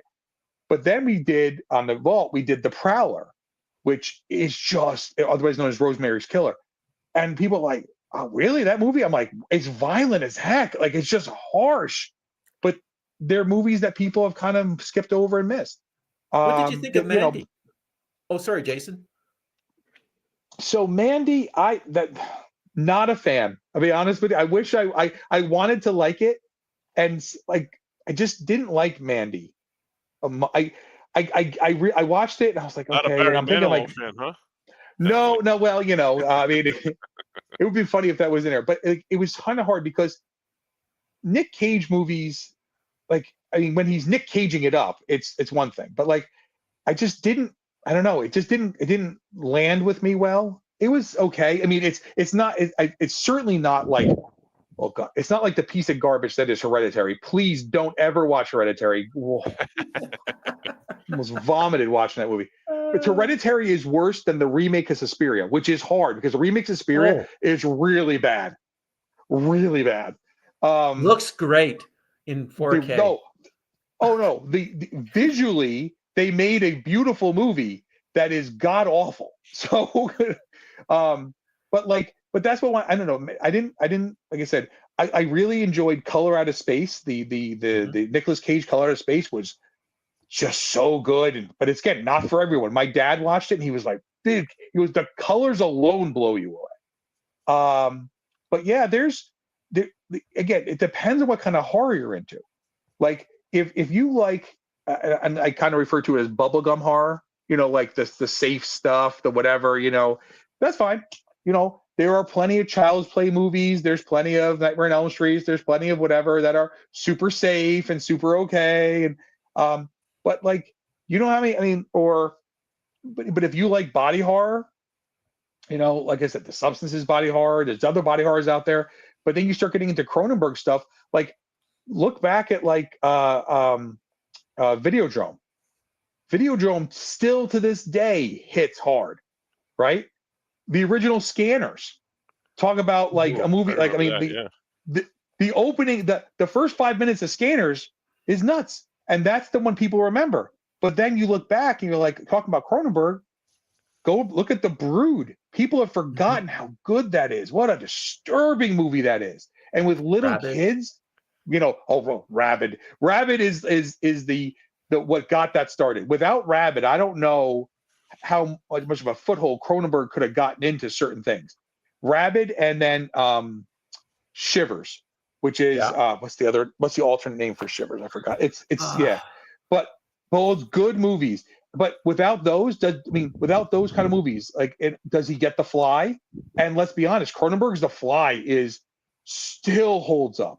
Still holds up. And his body horror stuff is unlike anybody else. No one else does body horror like him. They try, but they can't. Have you ever seen the Soska sisters, American Mary? Oh yeah. Oh, I love the Soskas. First of all, I've met them. They are lovely people. Let's just throw that out there. I've met them. We were at Chiller or something, whenever, and they were at the room org table. They are lovely young ladies. But that's with I just blanked on her name. She's Ginger from Ginger Snaps. Yeah. Oh, Isabel. Not Gabrielle. Yeah, Isabel. I totally blanked her name. I'd help you guys. I have no idea what you're talking about. You actually do know who she is, though, Franco. You know her. But that movie's really good. Like, just, pushing the envelope. They push the envelope too. Like they want to make movies that are making you uncomfortable, which is good. Movies shouldn't always make you feel safe. They should push, because it's a movie. At the end of the day, I can press pause. I can press stop. Catherine Isabel. Catherine Isabel. Oh, God, why can't I remember that? But before we go on, just want to say something. D. Brad says, "Hello, everybody. Franco is back to white paper. I see." Oh yeah. Well, these are just drawings that I had. And I wanted to experiment with this Hulk, the She-Hulk, and do. I did everything in green, so there were no variations in other colors. Everything was green, and I kind of sort of liked the way it turned out. Being that it was supposed to be Rhea Ripley and or the Bride. And it turned out to be She-Hulk. I was kind of happy with how it turned out. Yeah. So thank you, D-Brad. We're gonna have D-Brad on one of these days. Next week, I got my buddy, I think Jaime, said that he would come on. So we haven't talked to him in a while, but we're gonna have D-Brad on one of these days. Yes. So. But again, and this is one of the things that I get, because right now, the Wolfman, the new Wolfman's coming out, right? Or just coming out, kind of thing. And I saw the. Is that Universal? It is, or yeah, or no? Yeah. It does not. I hope it's good. I really hope it's good. I just don't like the way he looks, thing. Like, this is not supposed to be attached to those the Tom Cruise Dark Universe stuff, is it? It's supposed to restart the Dark Universe. It's supposed to restart it, but it's not attached to the ones that came out, right? Oh no, because they killed those off, because those things did not hit well. Kind of thing. But they're releasing it in time for the Universal Studios to open up their well, the Universal Studios Monster, the Dark Universe part at Universal Studios, that looks really cool. Even if there's not movies to back them up yet, but. I've seen the animatronics on some of those things, and I'm like, whoa, those things look cool. Yeah, they look good. My concern is that the movie, if it doesn't hit well, and I think his look, from what we've seen, I don't know, kind of thing. But what winds up happening is then the Wolfman comes out, right? So now werewolf movies kind of make their little comeback, because we just had Werewolves, which is the Frank Grillo movie, which is all special effects, just dropped on streaming and stuff. But then, I always tell people, I'm like, well, if you like werewolf movies, Ginger Snaps, Dog Soldiers, you can't go wrong with American Werewolf in London, The Howling, go check those out, kind of thing. And they're like, and I mean, everyone's heard of American Werewolf in London and The Howling, but you're like, what's Dog Soldiers? Dog Soldiers is literally just insane. Just Neil Marshall, just putting it all on the paper. And then Neil Marshall follows up the Dog Soldiers with what might be I mean, I'm trying to think of a better like underground kind of dweller movie. The Descent. Mhm. If you are claustrophobic, you Yeah, will start to I was gonna hyperventilate. say, I'm never watching that movie. I am That never. movie, That makes me claustrophobic. love The Descent. Just the Love it. trailer. Just the trailer itself was like, nope, I'm out. So there's a movie came out right around the same time called The Cave. And in The Cave, the creatures are these winged, like flying bat things and whatever.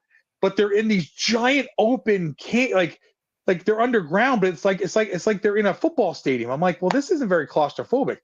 In The Descent, like in the trailer, they're showing you them crawling through areas that aren't big enough for them to go through, and you're like, nope. My buddy John, we're watching this.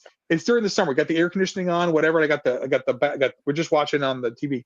He goes, dude, can you open the door? I'm like, dude, it's 100 degrees outside. He goes, okay, can we open the blinds at least? And I'm like, you okay? He goes, I'm not normally claustrophobic, but I'm having a hard time right now. And we weren't even up to the creatures yet. It Wow. is so good. But a lot of people, again, they overlook things because it's like, well, is it really? I mean, because it's not an American movie, you know? But Dog Soldiers, The Descent, those are both outstanding Neil Marshall movies. It's a shame that he sold off the rights to Dog Soldiers 2, which we'll never get the second Dog Soldiers. But again, movies that they're just you got to go. You got to know. You have to know how to reach out. Just go reach out and get them. You know, kind of go see them. But I'm trying to think 2024 other things that were this year that were really good. I mean, what do you call is really good? Like Inside Out 2 was really good, and like kind of Really, things like that. But I didn't like Inside Out 2 as much as the really, first one. I think I maybe like. because I saw it while I was in the hospital, so I'm like, Oh well, maybe yeah. I was in that mindset, but it Well, I didn't think do it for me. also Inside Out 2 hits a little different for me. Like I liked, what was it, Turning Red? Was that the one last year with the panda and I like stuff? that one. Yeah, it was a couple of years ago. But you, Yeah, but you got to remember, like Haley's 14. right. So Inside Out 2 hits a little different for me with a 14-year-old daughter who's sitting there watching it with me, right? Yeah. But we just watched Wild Robot, I which was I loved that loved movie. it. Oh my So God, well done. so underrated. I don't hear anybody Yeah, talking about it. I don't know a lot of people that have seen it, but you know, when I really saw that it enjoyed it. was Chris Sanders, Hmm. who I met last year in San Diego for the first time, and you know, I'm just my one of my favorite animated movies of all time is Lilo and Stitch.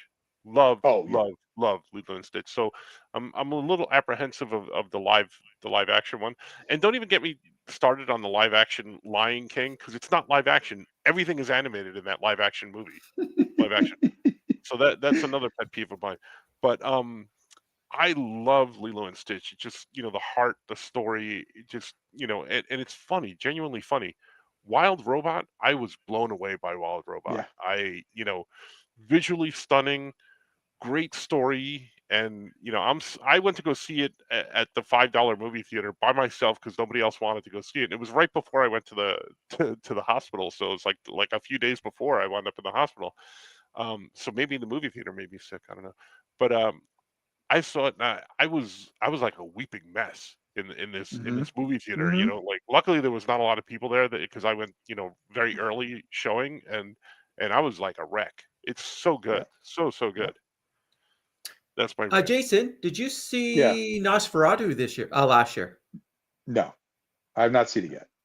I've not So, seen either of the Nosferatus that came out. Yeah, I was Whether gonna it say be there's more than the one, right? there's two. Voyage There's two. with the So Voyage of the there's Demeter. Oh no. So the last voyage of the Detmer, or with the Which Demeter, I that like. I saw, that I liked. I like. My only complaint with that movie was that they had physical effects that were done by people I know that looked phenomenal, and they decided to take a bunch of them out and use digital effects in their place. And I'm like, Oh, really? physical effects, there's still some in there, but there were some scenes you could tell, right? But there was the Doug Jones made a Okay, Nosferatu yeah. as well. I did not see that one either. Mhm. That one you can like stream or whatever. But I did not see the new Nosferatu.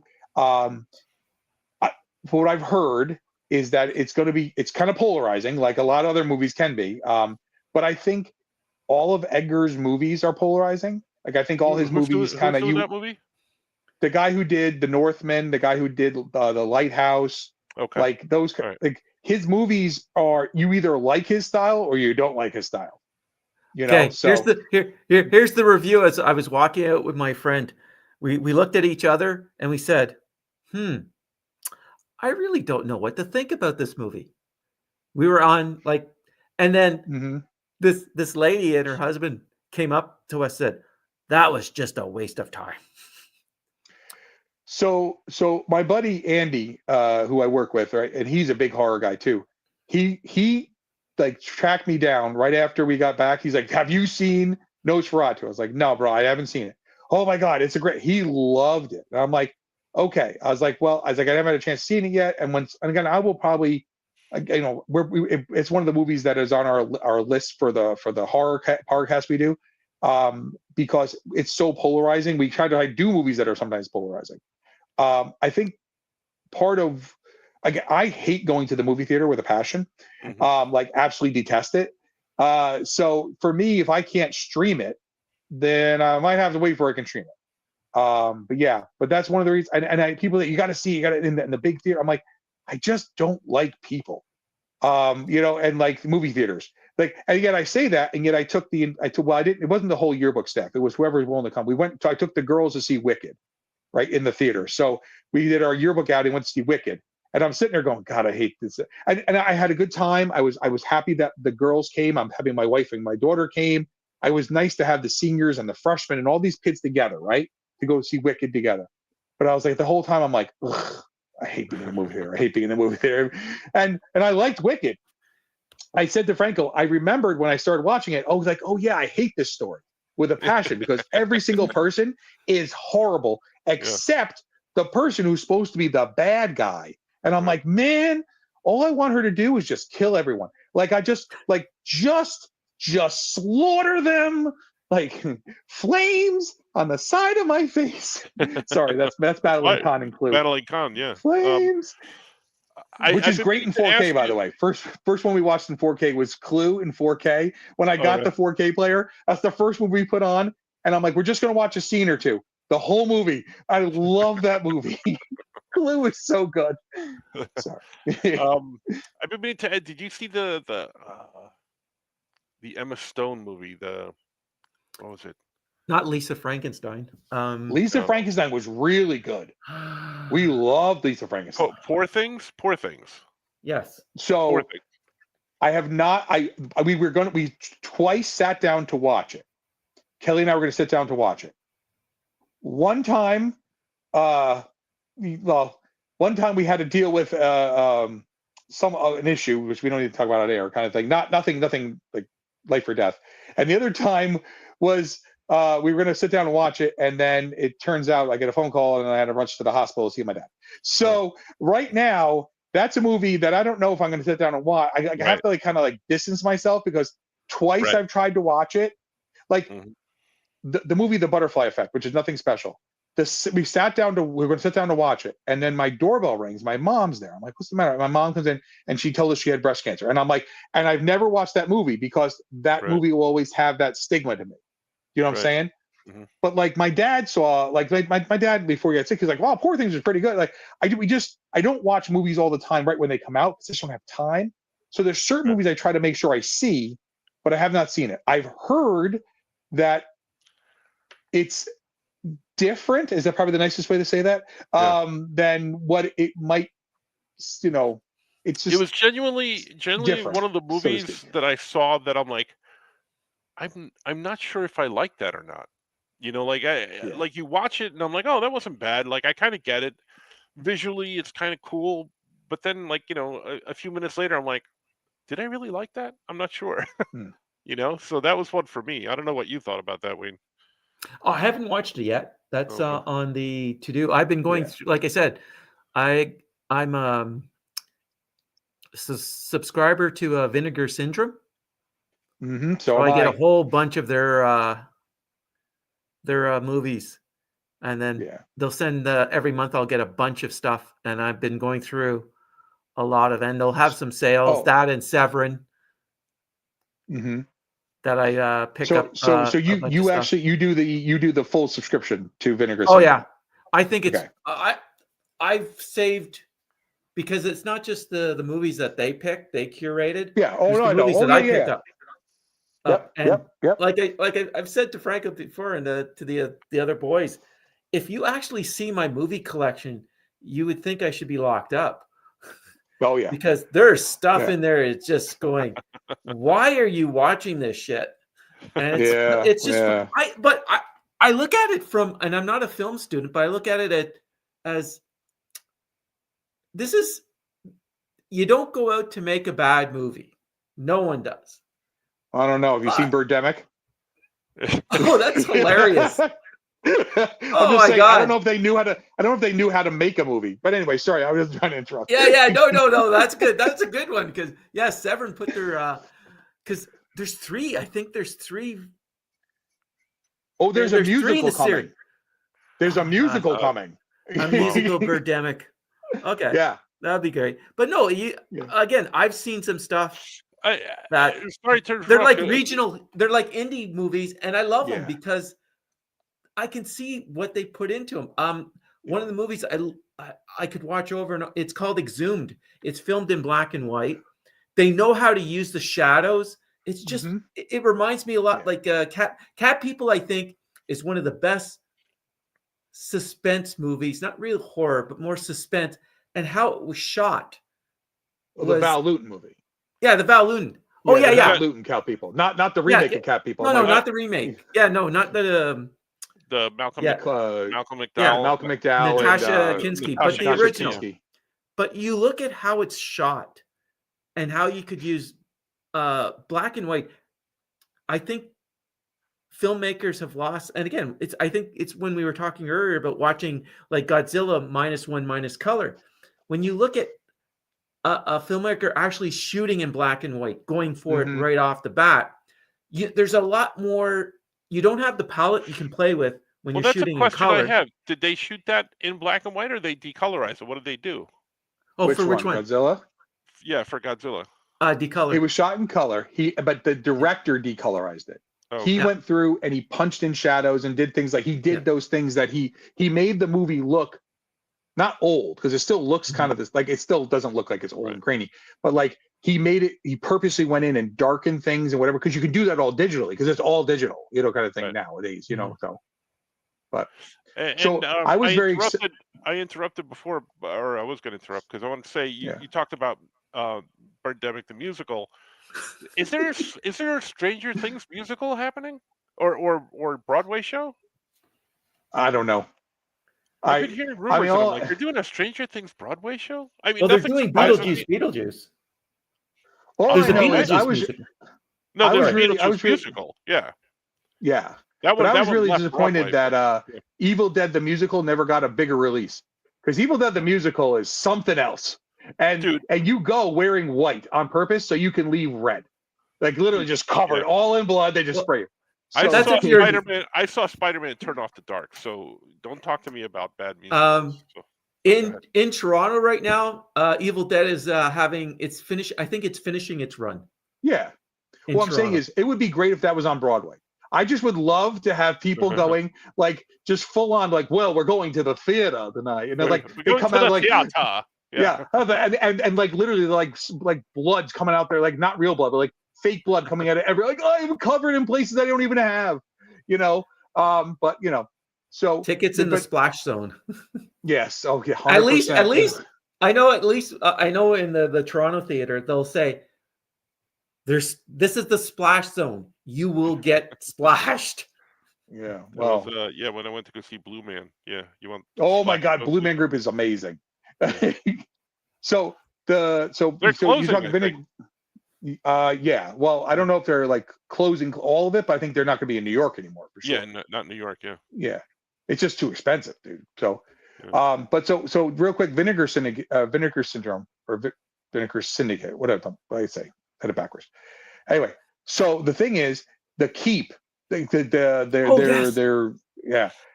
for a movie, the Michael Mann movie, The Keep. You remember that, Franco? That old movie, The Keep, Michael Mann, whatever. Yeah. They finally put it out, and it was like the biggest, like when they announced it, I'm like 100% yes, 100% hard yes, because I've only ever seen it like on a grainy VHS that's been like duped over. It's like how many generations old.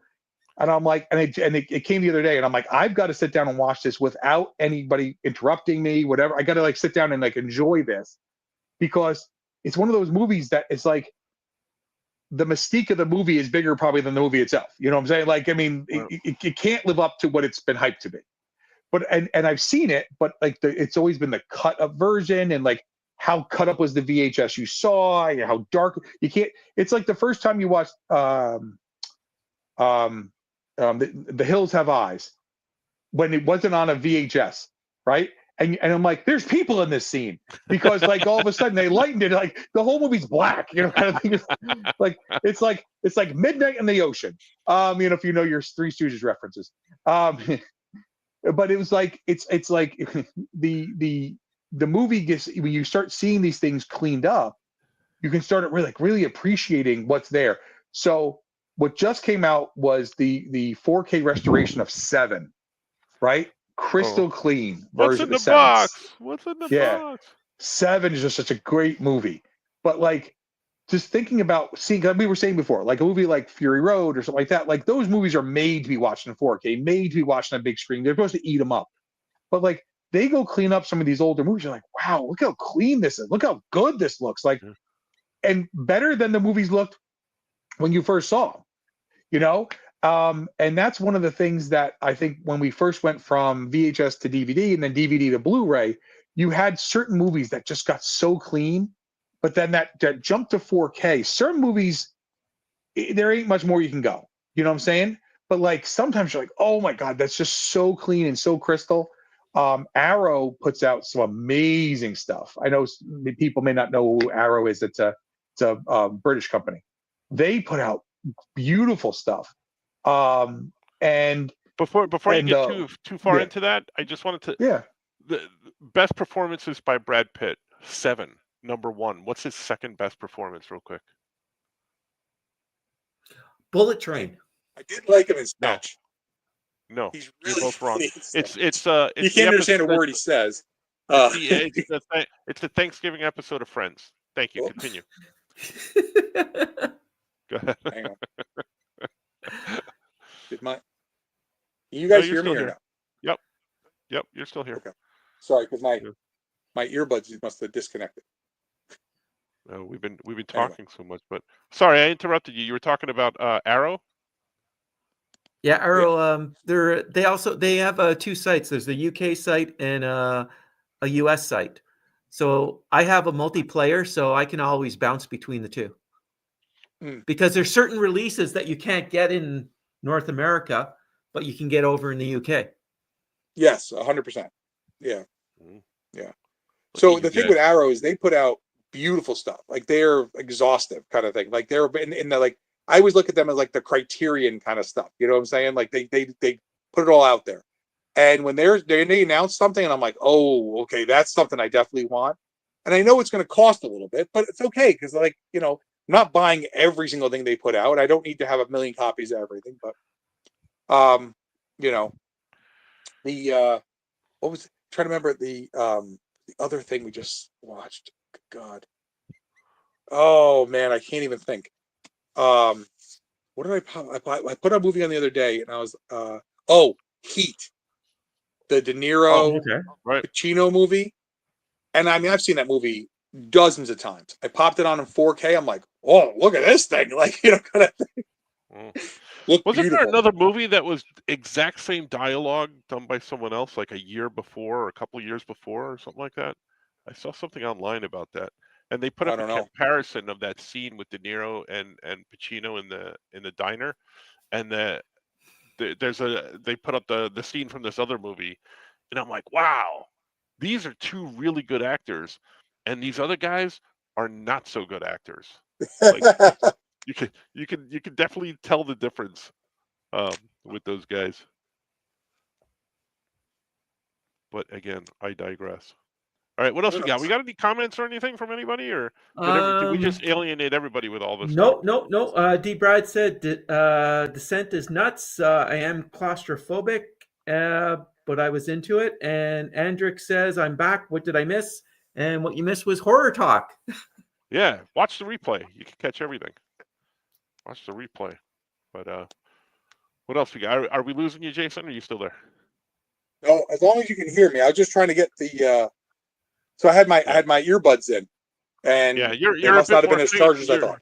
Yeah, you're a bit faint, but you're still in there. But Yeah, we're it's because now I'm close to- going through the phone itself. Sorry. Yeah, we're Did you, close to wrapping up anyway. But what else you got, Wayne? I was going to ask Jason if he saw the 4K version of Event Horizon. Oh So God, I that's a haven't. I movie. have not watched it yet. Yeah.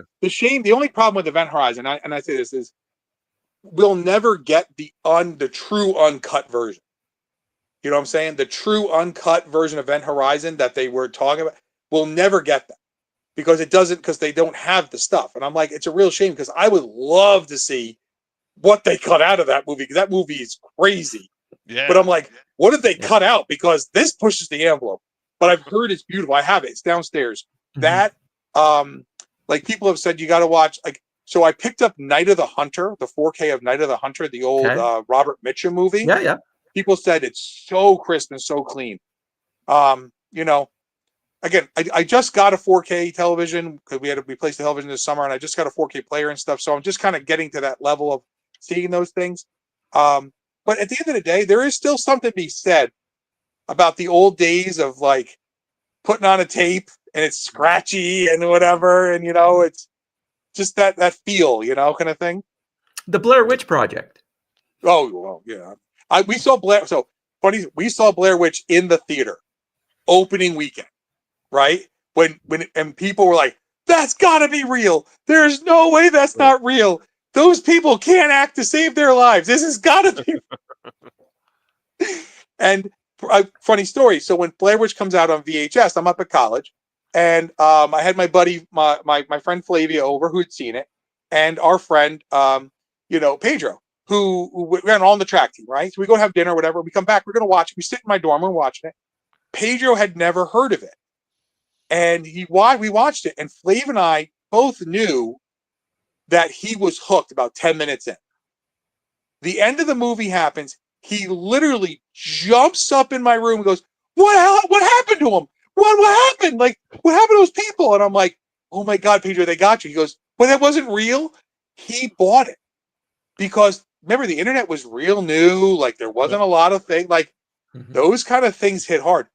Perfect example. Do you guys remember, and I don't know if you've ever seen it, in Ghost Watch, the British from BBC, 1991, 92, 92, I think. 91 or 92. Gotta remember. They showed it exactly one time in Britain, and it caused such a panic. A guy killed himself because it proved ghosts were real.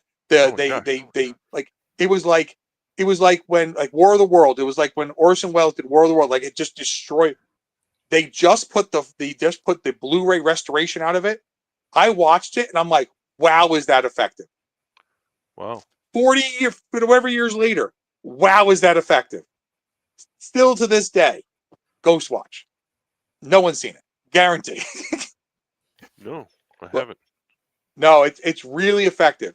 But nowadays, I mean, I always think everything's a work anyway. To me, everything's got to be a work. There's always an angle. Someone's working it, whatever, and that happened before I was a teacher, but still, as a teacher, you always realize there's always someone working it, right? Kind of thing. Yeah. So, but like, I would have been skeptical watching this, but like in 1991, 92, when I'm in 7th grade or whatever, I would have bought, oh, yeah, look at this thing. Like, this looks real. And if you don't know it's fake and it's the actual news people doing it, that's nuts. So, but. All right. Before we get we've been talking so much horror. Before we get into having to leave, wrestling on Netflix moved to Netflix in the state of AEW. What are you thinking? Okay, so that's two very different questions. So I can say this: I like that Raw now doesn't need to be 3 hours. Right. Like the other day, it ended early. I was very confused by that. I was sitting here drawing, and I'm like, "Wait, what happened?" It just ended. Yeah, what happened? So I like that it doesn't need to be 3 hours. I like that it can kind of end when it needs to end.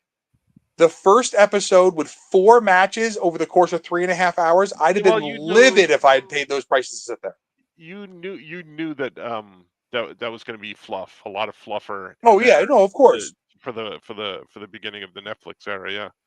But the people sitting there had to sit through that garbage. We at least could get up and leave, kind of thing. So, as for AEW, yeah, I'm I don't not know what's sure, happening man. over there. Yeah, it is horrible. It's bad, and I right? love professional wrestling. I love professional wrestling. I literally love it to death. I know, but what happened? It was good. It was good. At one point, and not now. Yeah. So what's going got on? me back to watching wrestling. AEW. AEW did, yeah. Yeah, it got me back to watch wrestling because I heard you guys talk about it. Because it was so good. Yeah, They had all these guys that weren't like the Young Bucks were never in WWE, and they had Penta, who's now in WWE. Like, I saw Penta for the first time at AEW. I'm like, who the hell is this guy? Look at him go, all these things, but the storylines, it's just nothing's working, man. Yeah. Nothing's clicking. Well, the problem is you have an entire women's division that is booked on like, okay, I like this person this week, and we push them, and then we forget about them, and then we give them like nothing makes sense. Everyone looks. This is what get me. So it's on the other day, and there's a women's match on, and I don't know which it was like. I don't know, 2 blonde women, and I said to Kelly, I said, Tell me how those women are different than each other. She goes, I don't know. That one's like maybe a half inch shorter. Like there's nothing. There's no characters to them. They're just cookie cuttered out. But they all kind of look the same. And I'm not saying WWE doesn't do those kind of things, but like, man, Rhea Ripley's got to look like like as much as you might not like or dislike. But not even that. Yeah, the stories are so much better. Yeah. Oh, right. Yeah.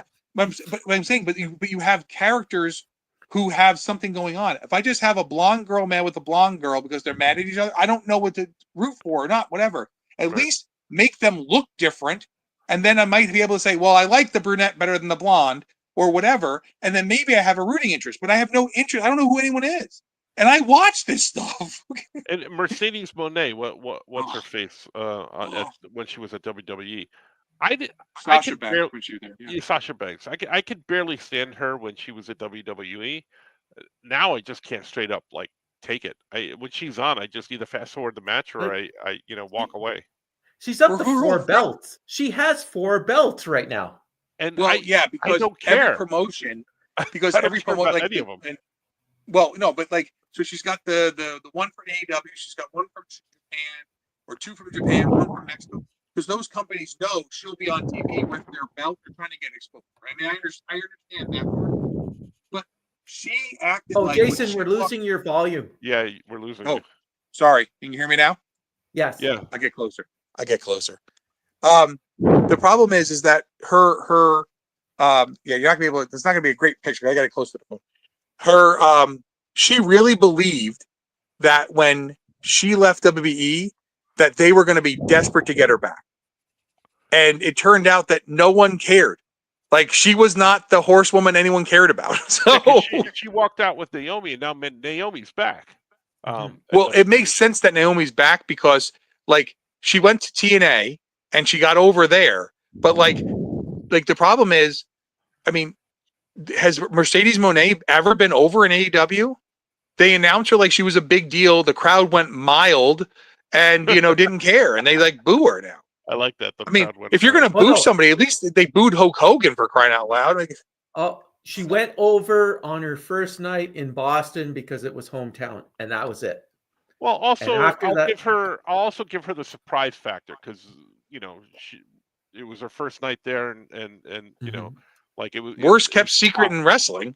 Yeah, it was a pop, but well, I mean, that a lot of people like that, go to those shows or watch the stuff aren't like into the background stuff where they're, into all the inside knowledge or looking for that stuff anyway. But all right. Like, you take WWE. I love Chelsea Green. I think she's hilarious. She's great. You hate her. And Yeah. that's what makes you want to watch. And Tiffany, it's Tiffany Tiffany. time. I can't Yeah. stand her, but I like her better than Sasha Banks, than I ever liked Sasha Banks. The good and bad thing is what makes you want to watch. Rhea Ripley being in Judgment Day makes you, that's what really kind of catapulted her. And now, they made the turn with her. She's like Mhm.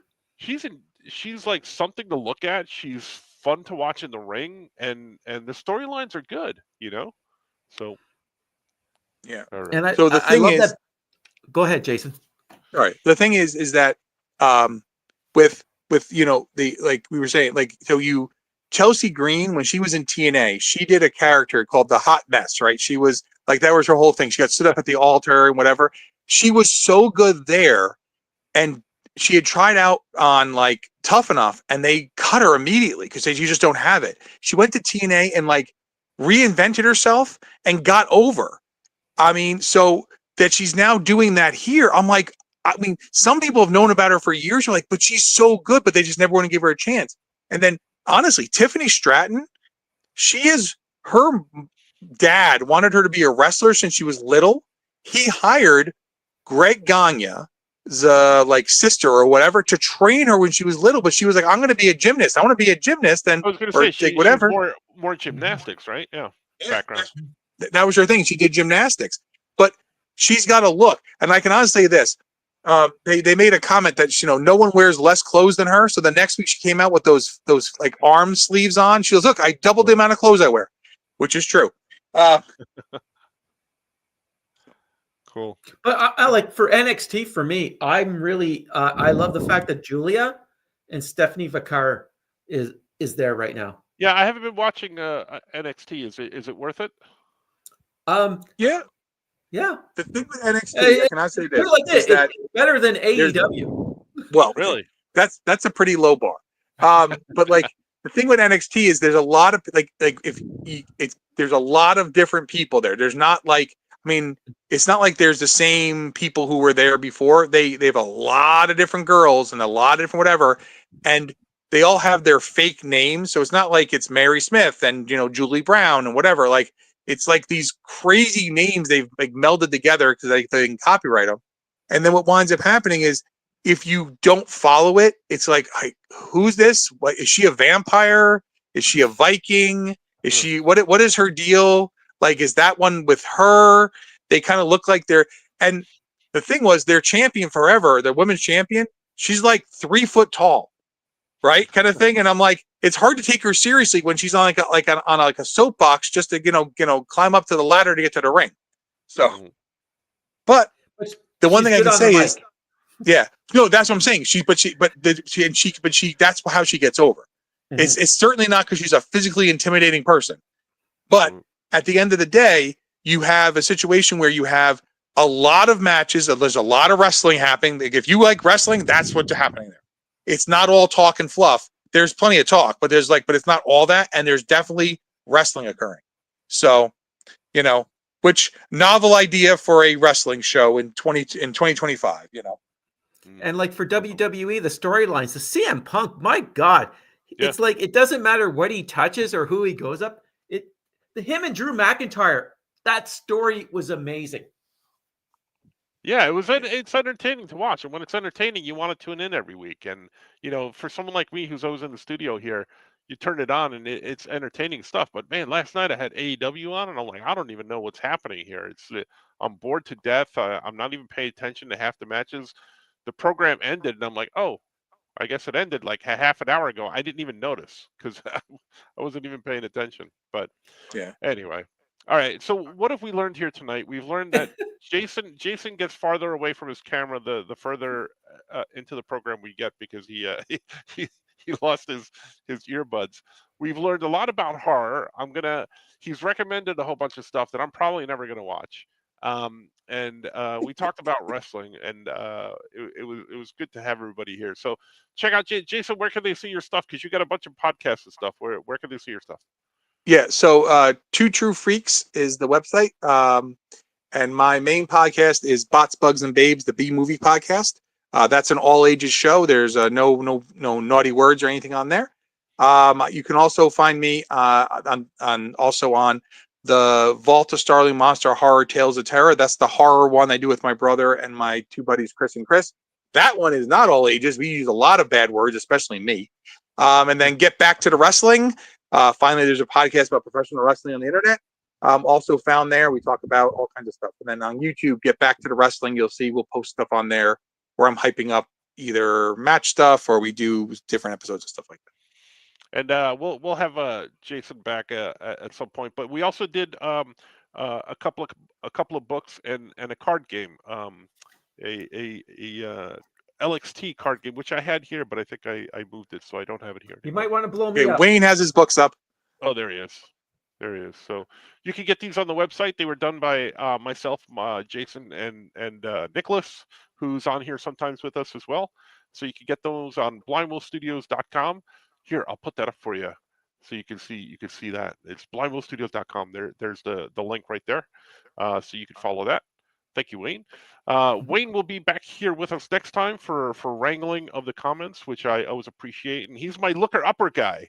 When we got questions, he looks things up. So he's my right hand guy on here. And this has been Catching Up with Franco, and we're probably going to be back next week. The guests are last minute thing. I asked Jason today because I had asked two other people that, oh, hey, let's do the show. And then one told me yesterday he couldn't. And then I tried to get somebody else this morning. I was going to have Jason on anyway. It's not like I'm scraping the bottom of the barrel with Jason. I always like having Jason on. But we just moved him up. So it's all about who's available, because I never know if I'm going to do this show. Wayne never knows if I'm going to do this show. He just, he's just here for the ride, and I'm happy that he's here all the time. So check us out. Again, I have the Twitch channel. Follow me on there. I'm on YouTube. Subscribe on there. Nick and I did this funny Aquaman thing. Go check it out on my YouTube shorts. I had a silly idea, and I'll have Nick on again, but he's up for any crazy idea that I have. So the better version is on TikTok. So if you follow me on TikTok, go see it on there. I can't keep track of all these social medias, but I'm everywhere. I have a link tree. Go to my website, blindwillstudios.com at the bottom. It has a link tree to everything. And we'll see you back again here next time. Bye.